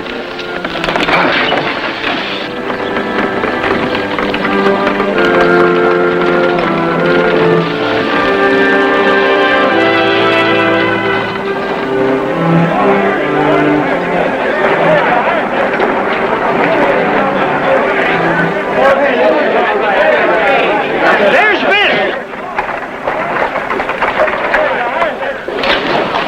Gallagher, you lose your head? How come the free beer? Election bet! Look, when you got your things ready, I'll carry them for you. I'll be over there. Drinking Gallagher's free beer? No, waiting for the new plow. Howdy, Vin. How do, Miss Celia? Hello, Sheriff. You sure picked the right day to come into town. You managed to keep the peace? Yep.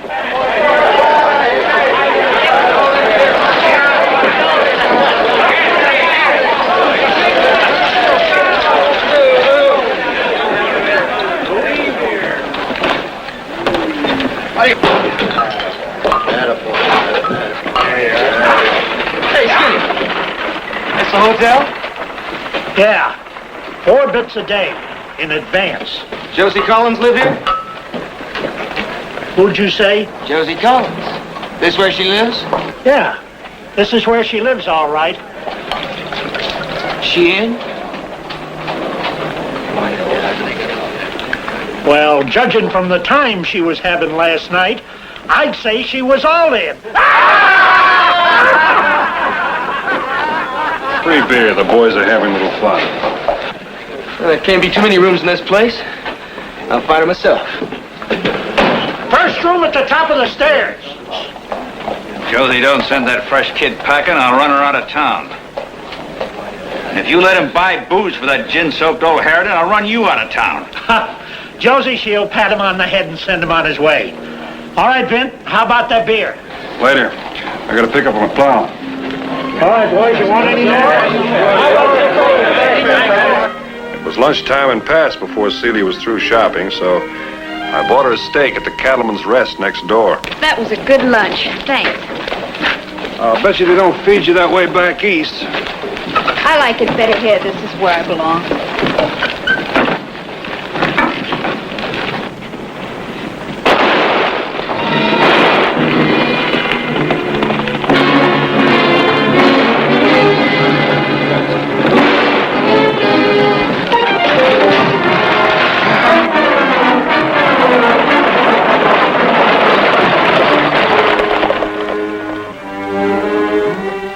Hadn't had a robbery in a long time. So the young stranger, the one who had asked for Josie Collins, was naturally suspect. Celia and I, being witnesses, were asked to identify him. Zach, I don't know why Celia has to be dragged into this. Well, I'm sorry, Josiah, but we need every witness we can get. Now, McCann says that Smith is the same height and build, all right, but that's as far as he'll go. Clint, I was counting a lot on you. You seen this kid close to when he got off the stage yesterday. Yes, I did. But I wasn't close to when the robbery happened. I couldn't say it was Smith, not in good conscience. Well, you saw how seedy he was dressed when he pulled into town yesterday. Well, last night when he showed up at Gallagher's, he had $1,000 on him. Sheriff, this Smith, where does he say he was at the time of the holdup? Claims he talked to Josie Collins for a while. And he went down the outside stairs and spent a couple hours walking. Did Josie back him up in this? Josie left town late yesterday. Went out on the return trip of the stage while we were out looking for Smith. But, Zach, the kid didn't have a horse, remember? He came in on the stage. The hold-up man ran down the alley and jumped on his horse. Yes. And who gave him a horse, Sheriff, and $700 more than the bandit got in the holdup? And another thing. Would he pull a hold-up and then run right into your arms? This kid might. He's got more gall than a timber wolf. You think I held up the express office, he says. All right, prove it. Well, he's right. I thought everyone was innocent until proven guilty. Celia, You're here to identify this man, if you can, not to argue with the sheriff. All right, Zach. Come on.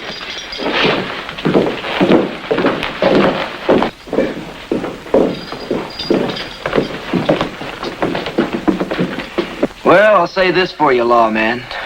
You sure try hard.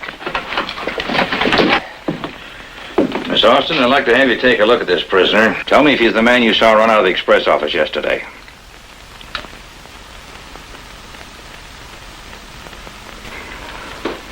I can't say. Everything happened too fast. You mean you won't say this is the man? It isn't fair. If the answer has to be yes or no. No.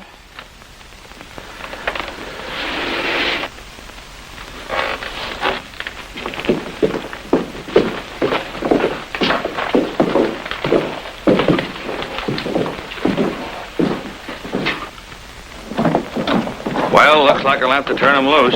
Thanks anyway. Zach will see to it he's out of town by sundown. Why? Why? Well, he's certainly not the type fellow we want around here. Dad, what are you saying? You know nothing about him. You heard him. Refused to tell where he got the money. Refused to state his reasons for coming here. The sooner he's out of town, the better. No room here for his kind. If I was you, I'd be out of town before dark. Sorry, Sheriff. I ain't hardly seen your town yet. Except Gallagher's saloon and your crummy jail. I think I'm gonna like it here. Saw one piece of scenery I thought was real pretty. Now, you look at here, Smith. Never did care for that name, Sheriff. Back home, they used to call me the Concho Kid. And that name I like. Now, you take care now.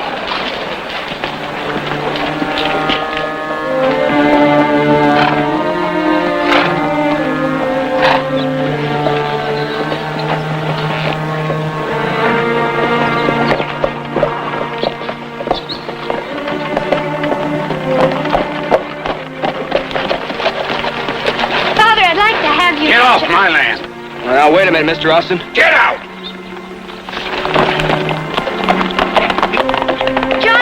Johnny, wait! Celia, go to your room. How did he get out here? He rode out here. He invited me to take a ride with him, and I did. We had a fine time. Celia, this isn't the kind of You fellow... ordered me to my room. I'm going. Bent, will you see that my horse is taken care of, please? The gall of him. No kid like that in my Celia. Well, the first question he asked when he got here was, where could he find Josie Collins? Look, I don't hold any brief for any of this, but all I say is no one really knows anything about the boy. I know all I need to know about him. Yes, sir. Well, I guess you got yourself a problem. Hey, what's going on? I just broke out of jail. Oh, you've been out with Smith. Look, I don't like to sneak out to see him, but Dad's left me no other choice. Now, look, Celia, I can't help you disobey your father. You gonna tell him? Well, not this time, but I won't do this again. You won't have to. Johnny's coming for me tomorrow night. He told me so. We're gonna go someplace where nobody knows us, and we're going to get married. Then Dad can either accept my husband or throw us both off of his land. Oh, I see. How old is the Concho Kid? 19. Has he got a job? Well, who'd give him a job around here? Well, maybe he's got some of that 1,000 left. And a flashy horse and a flashy outfit. He came by that money honestly. How do you know? Because he told me so, and I believe him.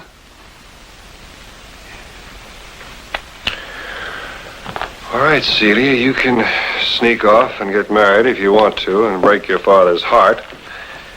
Maybe your own, too. Or you can make an honest effort to bring your father around. It won't do any good. Look, honey, from where you sit, your father may be all wrong. But whatever he's doing out of love for you. You say you believe in Johnny Smith. How about having some faith in your dad?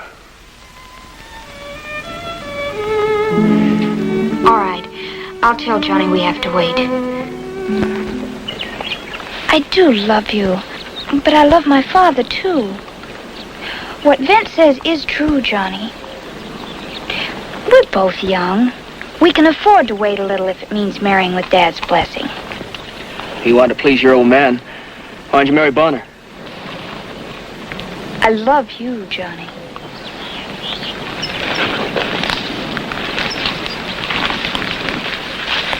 They'll take you away from me. You'll see. Your father never changed. But you will. No, I won't. Yes, you will. You changed already. Bonner gives you a sermon and all the things you said to me last night. Gone. Oh, it's not gone. It's you who haven't any faith. Just give me a little time. Let me try to convince Dad. Celia, look, I've been kicked in the teeth too often to believe that anything good's coming my way. Oh, sure, I used to think that if I had a few bucks in my pocket, nifty outfit like this, fine horse, I'd be king. Have everything I'd ever want. No, Johnny, that's not enough. Not for you. Celia, if a girl like you was to believe in me, I mean, if being my wife was all in all to you, above Bonner, above your father even, well, don't you see, sweetheart, that'd be kind of a sign to me that, well, Celia, I'm asking an awful lot of you, but marry me right now, like you promised last night. I want to, Johnny, but I can't. It just wouldn't be right. Okay. I'm through begging you. The spring horse races were about the most important occasion in the whole valley. There he is. You'll have to admit he's handsome. Yeah, I'm sure he'll admit it, too. Now there, that's what I mean. Everybody's dead set against him. On your marks, get set.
You know why I won so easy? My little sweetheart here was cheering for me. Johnny, I want to talk to you. Well, I think it can be arranged. You know, if I was Josiah Austin, I'd spank that girl and horsewhip that loafer. Well, I'm not much good at giving advice to Lovelorn either. If that's the way you feel, I'm glad you're not her father. Think your nag can beat Flash? He might. How much you think so? Enough to bet on him? Too much to bet on him. Come on, Celia. Scared? Johnny. Stay out of this, Celia. I say you're Mr. Bonner scared. I don't like to see a man with a horse he's proud of eat dust. But a loudmouth kid, that's another thing. Get set!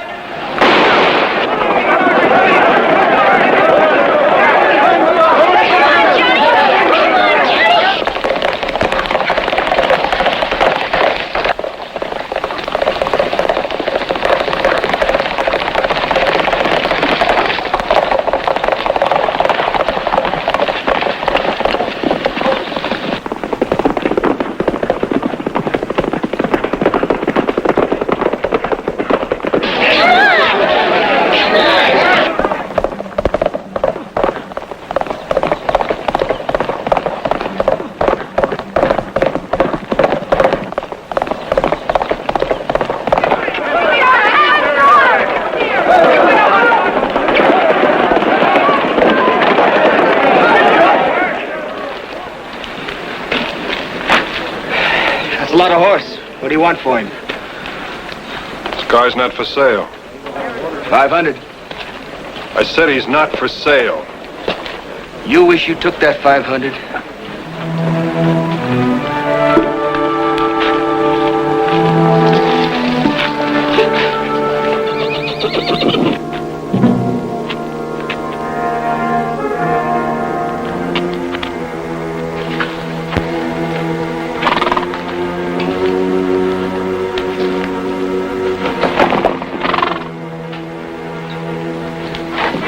Put your hands up, boy, and don't move.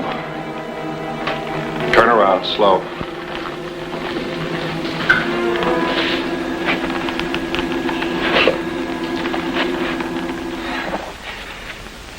Your friend the sheriff staked out here too?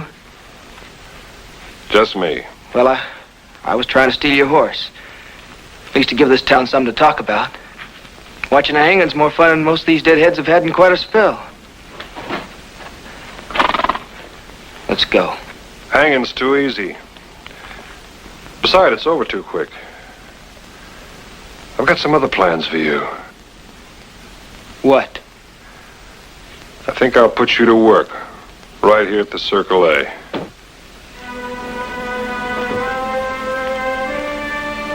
All the hands know that I'm a horse thief? See, they know it too. Nobody's gonna know about it but you and me. I'll bet. That's right, it's a bet. I'm betting you're a loudmouth with no guts. And that once Celia finds it out, she wouldn't give you the time of day.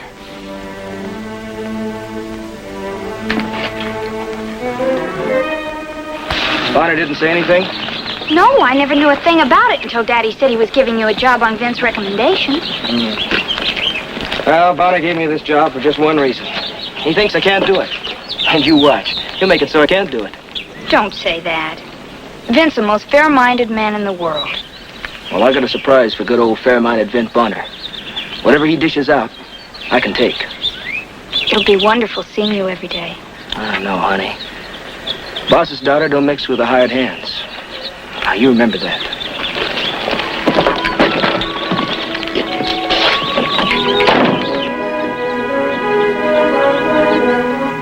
After I'd tried him on everything else, I thought I'd give him a crack at our rock garden. Never knew a ranch yet that didn't have rocks to be cleared. I see you're keeping busy. Thanks. There's more rock and shale over on the south slope. You want me to clear that next? No, I got some chicken coops I want you to whitewash. Yes, sir. Let me see that hand. I'll wash them, teacher. After you finish here, go over to Jeb. Get him to put something on those blisters. Thanks, nurse.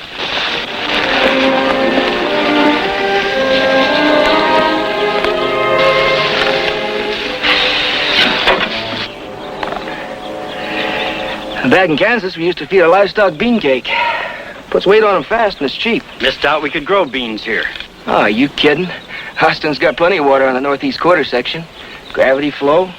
Beans will practically jump out of the ground. Tell it to Vint. You tell it to Vint. Don't be a fool, kid. Any hand comes up with a good ID, Vint sees you get a bonus. Well, I'll tell you what, Jeb, old boy.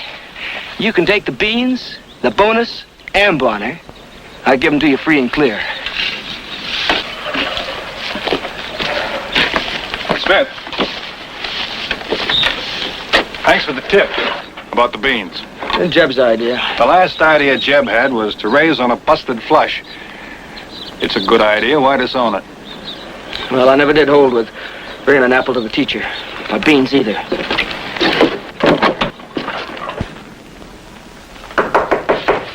Come in. Sit down, Johnny. I expect you want to know why I sent for you. Well, they found the thief that robbed the express office.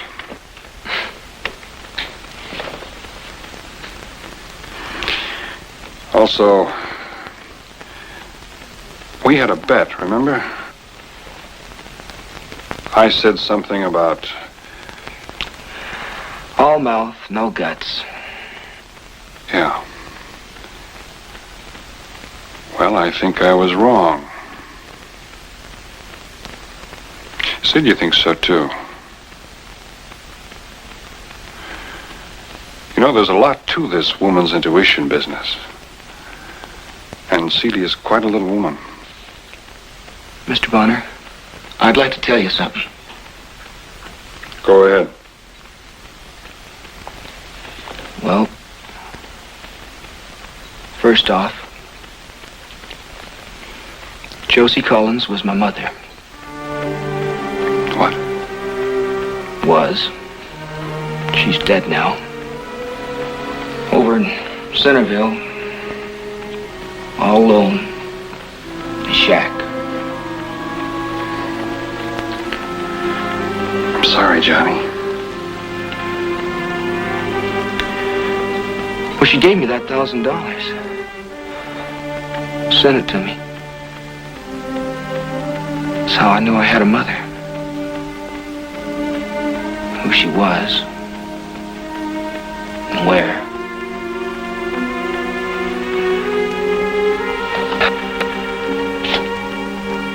I was raised in an orphanage back in Kansas, and I was found out to a farmer. And always, I dreamed about finding my folks.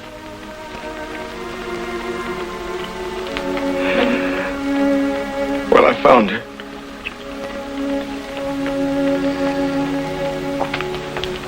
Sid, you know this? No.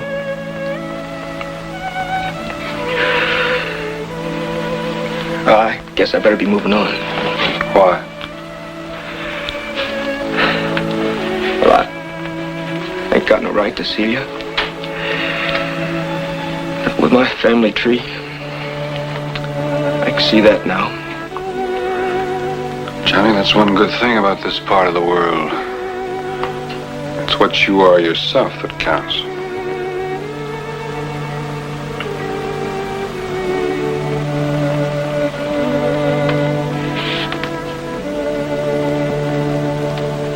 I'd have to tell her.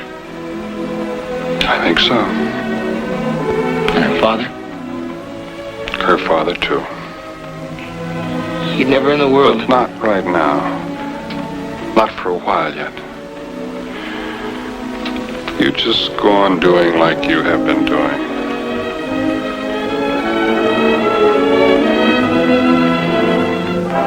Finishing your job day by day.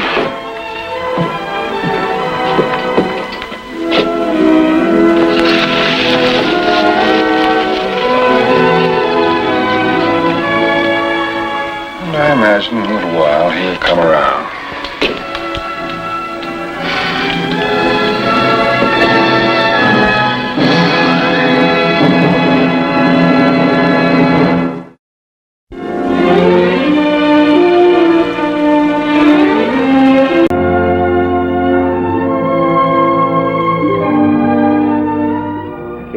Smash them thieving redskins now. Next time it'll be us that gets smashed. We got witnesses that seen two of Tashuka's braves do the stealing. Punish the thieves, not the whole tribe.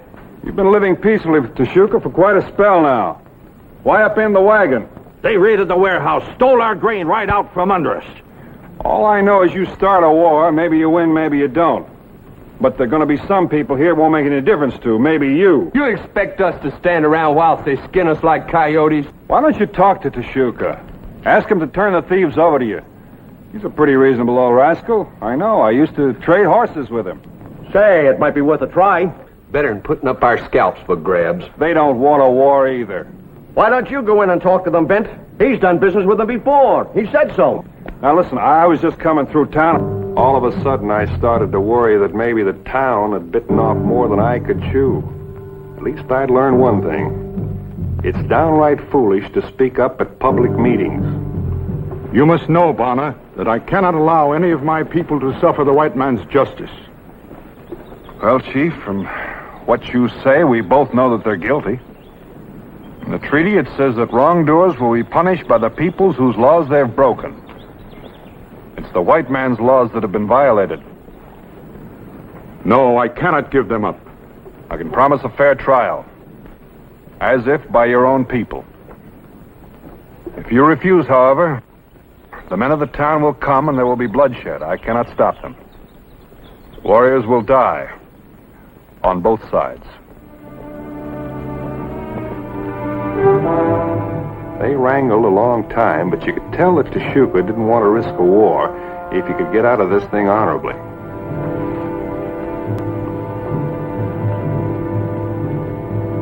My people have sworn to a treaty. They will honor it. Your people have made a wise decision. But I must have your word. Trial will be fair. More than that, we have agreed to abide by your law. Then your people must promise to abide by ours, if ever they enter our midst. I promise.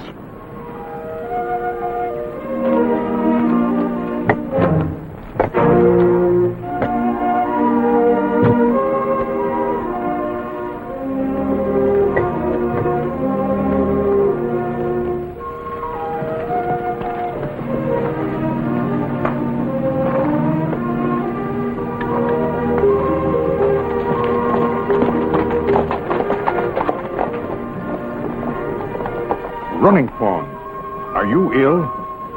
No, it is nothing. You are sure? I am sure, my father. The logs belong by the fire.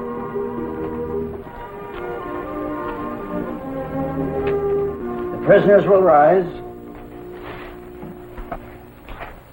The jury finds you guilty. Since this is first offense, 60 days.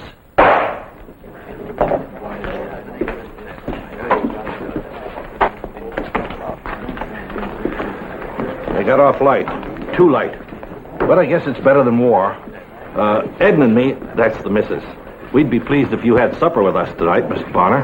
Thank you very much. I'll go to the hotel and change my shirt. Pick you up in half an hour. Bonner, glad we listened to you. Don't mention it. Well, I guess this calls for a drink, huh?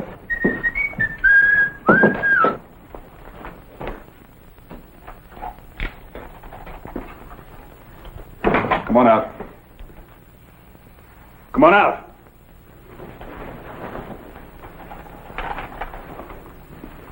What are you doing in there? I come to you, to be with you always. Yeah, Bonner is kind to Running Fawn. Sure, let loose. Let loose. Will you let loose? Let loose. Oh, come on in here. But you say come on out. Yeah, I did, didn't I? Well, look, I'll go in and you stay here.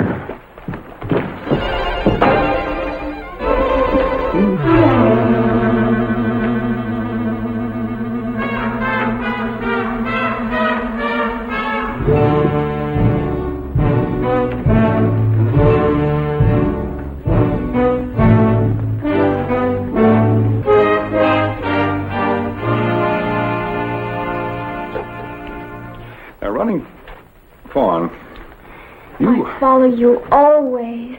Yeah. Well, you can't do it tonight because I'm going out and I've got to get dressed. So I want you to... I help. Running Fawn, you can't stay here. What with the other Indians? What are you doing? Now, I'm perfectly capable of dressing myself. I have many skills. I make moccasins for you. Well, thanks, but I just don't use them. You will like mine. I chew leather 2 days to make soft. Very strong teeth. See? Charming.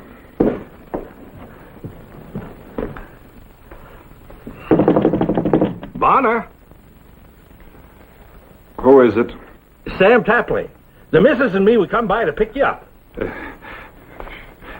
Sam, you stay right there. I'll be right out. We'll come on right in and set a spell till you're ready. Don't do that, Sam. Don't do that, Sam. It's kind of stuffy in here. I'll be out in a minute. Now, you sit right there and you don't make a sound. After I leave, you go home. Please. Sam, What's that? I don't think I'll be able to make it tonight. Something wrong, Mr. Bonner? Well, I don't feel very well, to tell the truth. Sorry to hear that. Well, some other time. Running Fawn, will you get on your horse and go home? I cannot leave you. And I can't take you out through the lobby with all those people. Take you home tomorrow. Let me loose. Now, you sleep on the bed. I do not wish to sleep. Well, then, chew on some leather.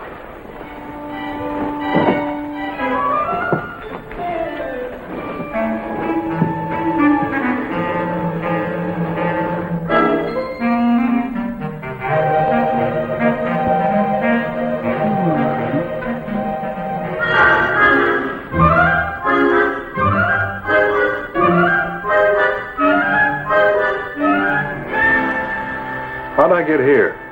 I pick you up. Very strong. You picked...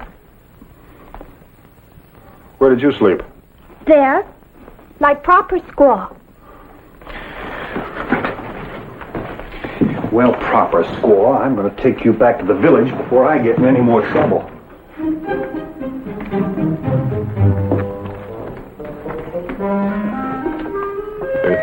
Good morning, ladies.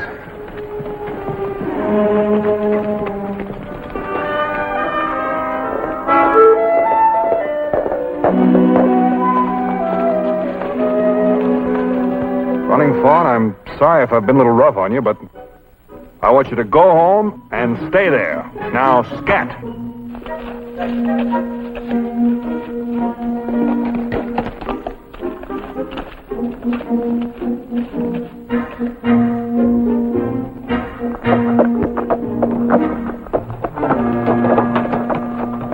Hello, Chief Tashuka. Bonner, my friend. I have good news for you.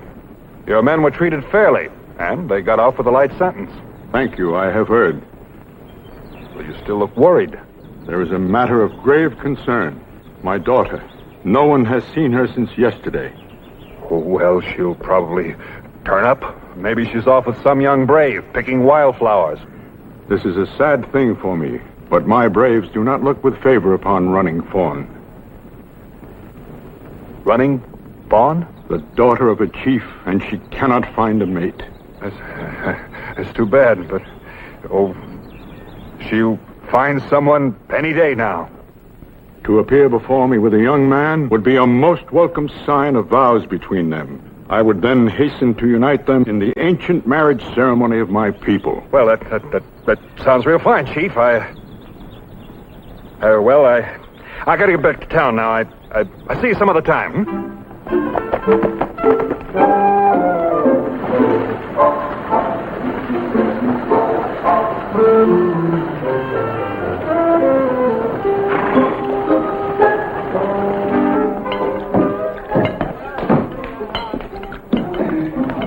Give me some cider. Well, here he is, the sagebrush Casanova. I don't blame you for weaseling out on us last night. You're a sly one, Bonner. Now, cut it out, will you? It wasn't that way at all. I went to talk to the chief. Stop it, will you? I went to talk... Bonner, I come back to be near you again. She's the one? Running Fawn belongs to Bonner. Well, Bonner disowns Running Fawn. You're going home. Where's your horse? Come on, boys. Bonner, my daughter tells me you look with favor upon her. Chief, I can explain this. You are together. It is a sign for which I have waited. It's a sign I can't get rid of her. Twice she left our village for you. Once she did not return until morning. Vint, is this true? Look, let me explain and... It's too late to explain. You will marry Running Fawn. Marry? What have you been telling him? It is a law of our people. When a man and woman find acceptance in each other's eyes, they marry. Now look, we're old friends, Chief, and if you'll just give me a chance to explain, You cannot refuse. I honored white man's law. I gave you thieves. Now you honor Indian law. You marry my daughter. I can't do it. If my daughter is not Bonner's squaw by sundown tomorrow, it will be a sign of war between our people. What do we do now, Sheriff? I know what to do. Look, put that thing away. Won't do any good. Besides, the rest of the tribe knows all about this. That is true. Thank you. But it does nothing. It's marriage or war. Well, Bonner, I guess the rest is up to you. I'll have Edna take care of the girl to the ceremony. You go get ready. Well, wait.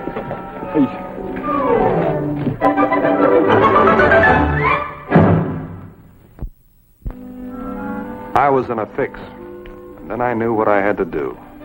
There are times when a man has to face facts without flinching. The only manly thing to do was to run. Going someplace? Thought you might try something like this. Haven't you got any feelings of sympathy? Yeah, for me. How about the town? Easy, boy. I like you. We're interested in stopping a war, and you're the only one that can do it. Marriage ain't that bad. Look at me. I've been happily married to Mrs. Tapley for 25 years.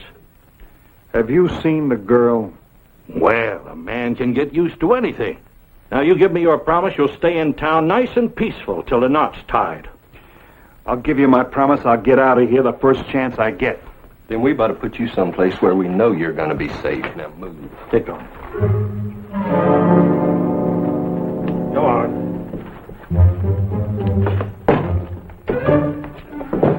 I thought he is in the jail, but you're too chummy with the sheriff. This back room is strong enough. Just like a prisoner, huh? Well, let's just consider you a prisoner of love. And don't try that window up there. It's barred. And we'll have a guard on the door, too. Come on, boys. Pleasant dreams. You'll be safe enough in here.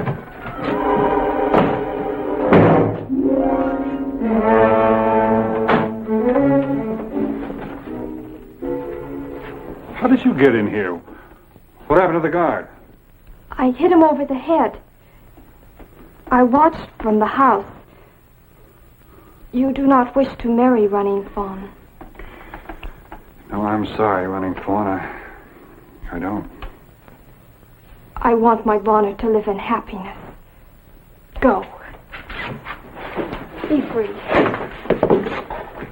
You know, Running Fawn, there's more to you than meets the eye. That Bonner. When a man's threatened by marriage, his character goes all to pieces. You shouldn't have let him out of your sight for a second. I hope no one will come to harm because of me. I just can't get it through my head why you let him go when you was so all fired up to marry him. I wish Bonner to want me for myself, not because other people say he must. You understand? Yes, dear, I do. A woman would. I couldn't do it. Oh, I'm a coward where females are concerned, but if the chief meant what he said, there would be a lot of dead people in this town soon.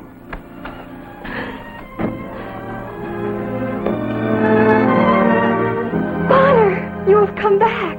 Hey, Vince, you're a brave man after all. Out of your mind, but brave. Yeah, well, I took a little ride on my horse, and I thought things over, and I decided that, well, Running Fawn and I are going to be married. Great. The war's off. Wonderful. Did you hear that, Running Fawn? Bonner's going to marry after all. No. What? Now, wait a minute.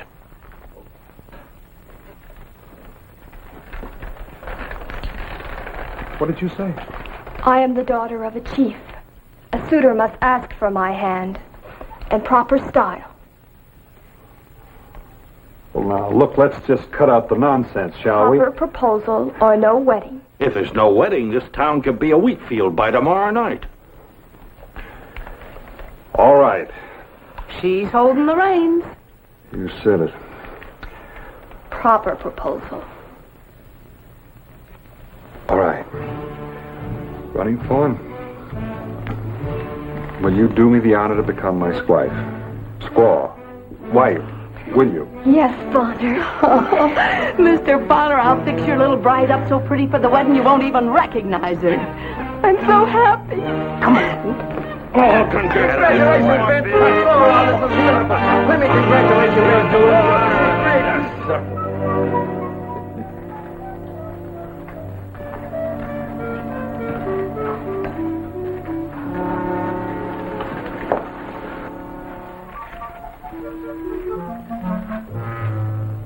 I am different. No? Couldn't believe my eyes for a moment, but when I did, I got the glimmering of an idea. It wasn't much, but it did have a chance. Yes. You're a lot different. You know what? I think tomorrow I'll take my little bride-to-be out for a ride. We'll show Tashuka's braves just what they're losing. Deadline for the wedding, that is, was sundown. By now, Tashuka's war party was sure to be on its way, and I had only one card to play. It had to do with an old Indian custom. Howdy, Chief. Bonner, is this a trick? Trick? Oh, no, Chief. I'm just taking my bride-to-be for a little drive before our wedding this afternoon. The ceremony must take place by sundown. Oh, by all means. Nothing would stop my wedding to your daughter, the beautiful running fawn.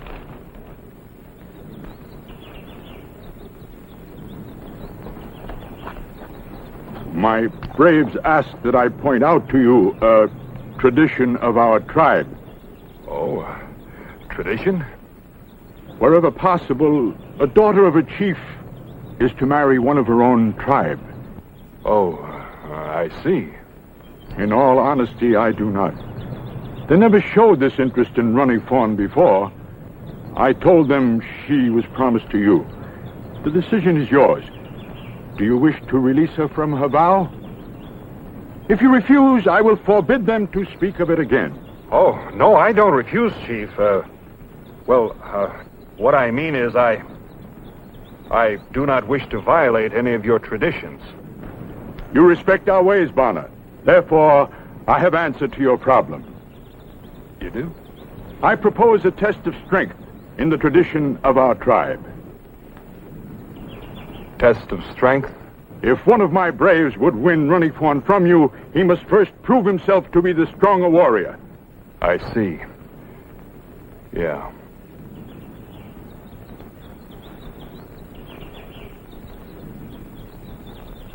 Both of them? It's tradition. We may shake her. Whoever has the strength of arms to throw the other shall be declared the winner.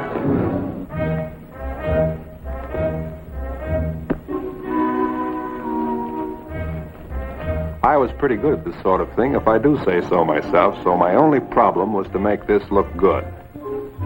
Since there were two of them, I figured I'd let the second brave win Running Fawn, and I'd be on my way.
Losing Running Fawn is the saddest moment of my life, but it is better that she marries a man of her own tribe. You have made a noble sacrifice. They also wish to challenge you in a test of strength. Well, why don't they fight him? He won. Later they will decide among themselves who shall have Running Fawn. Now they wish only to show themselves worthy of asking for her hand. Well, all four of them? It's tradition. Tradition.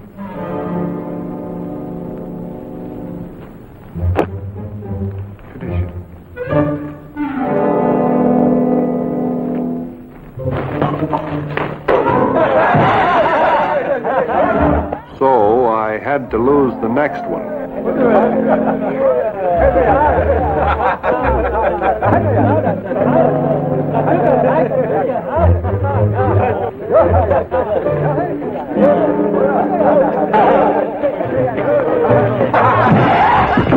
And the next.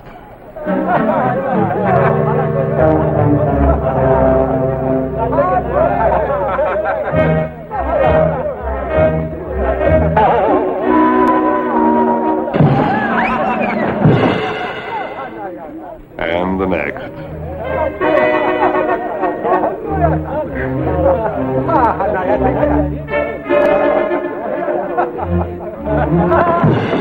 And so on.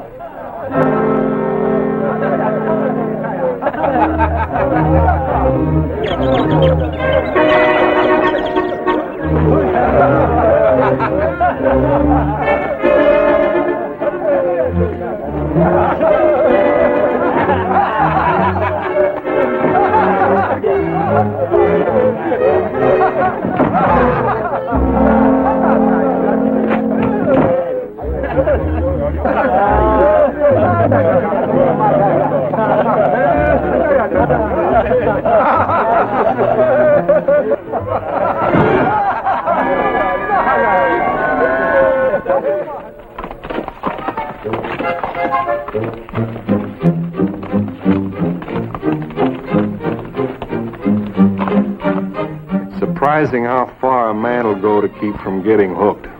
Question is, was it worth it?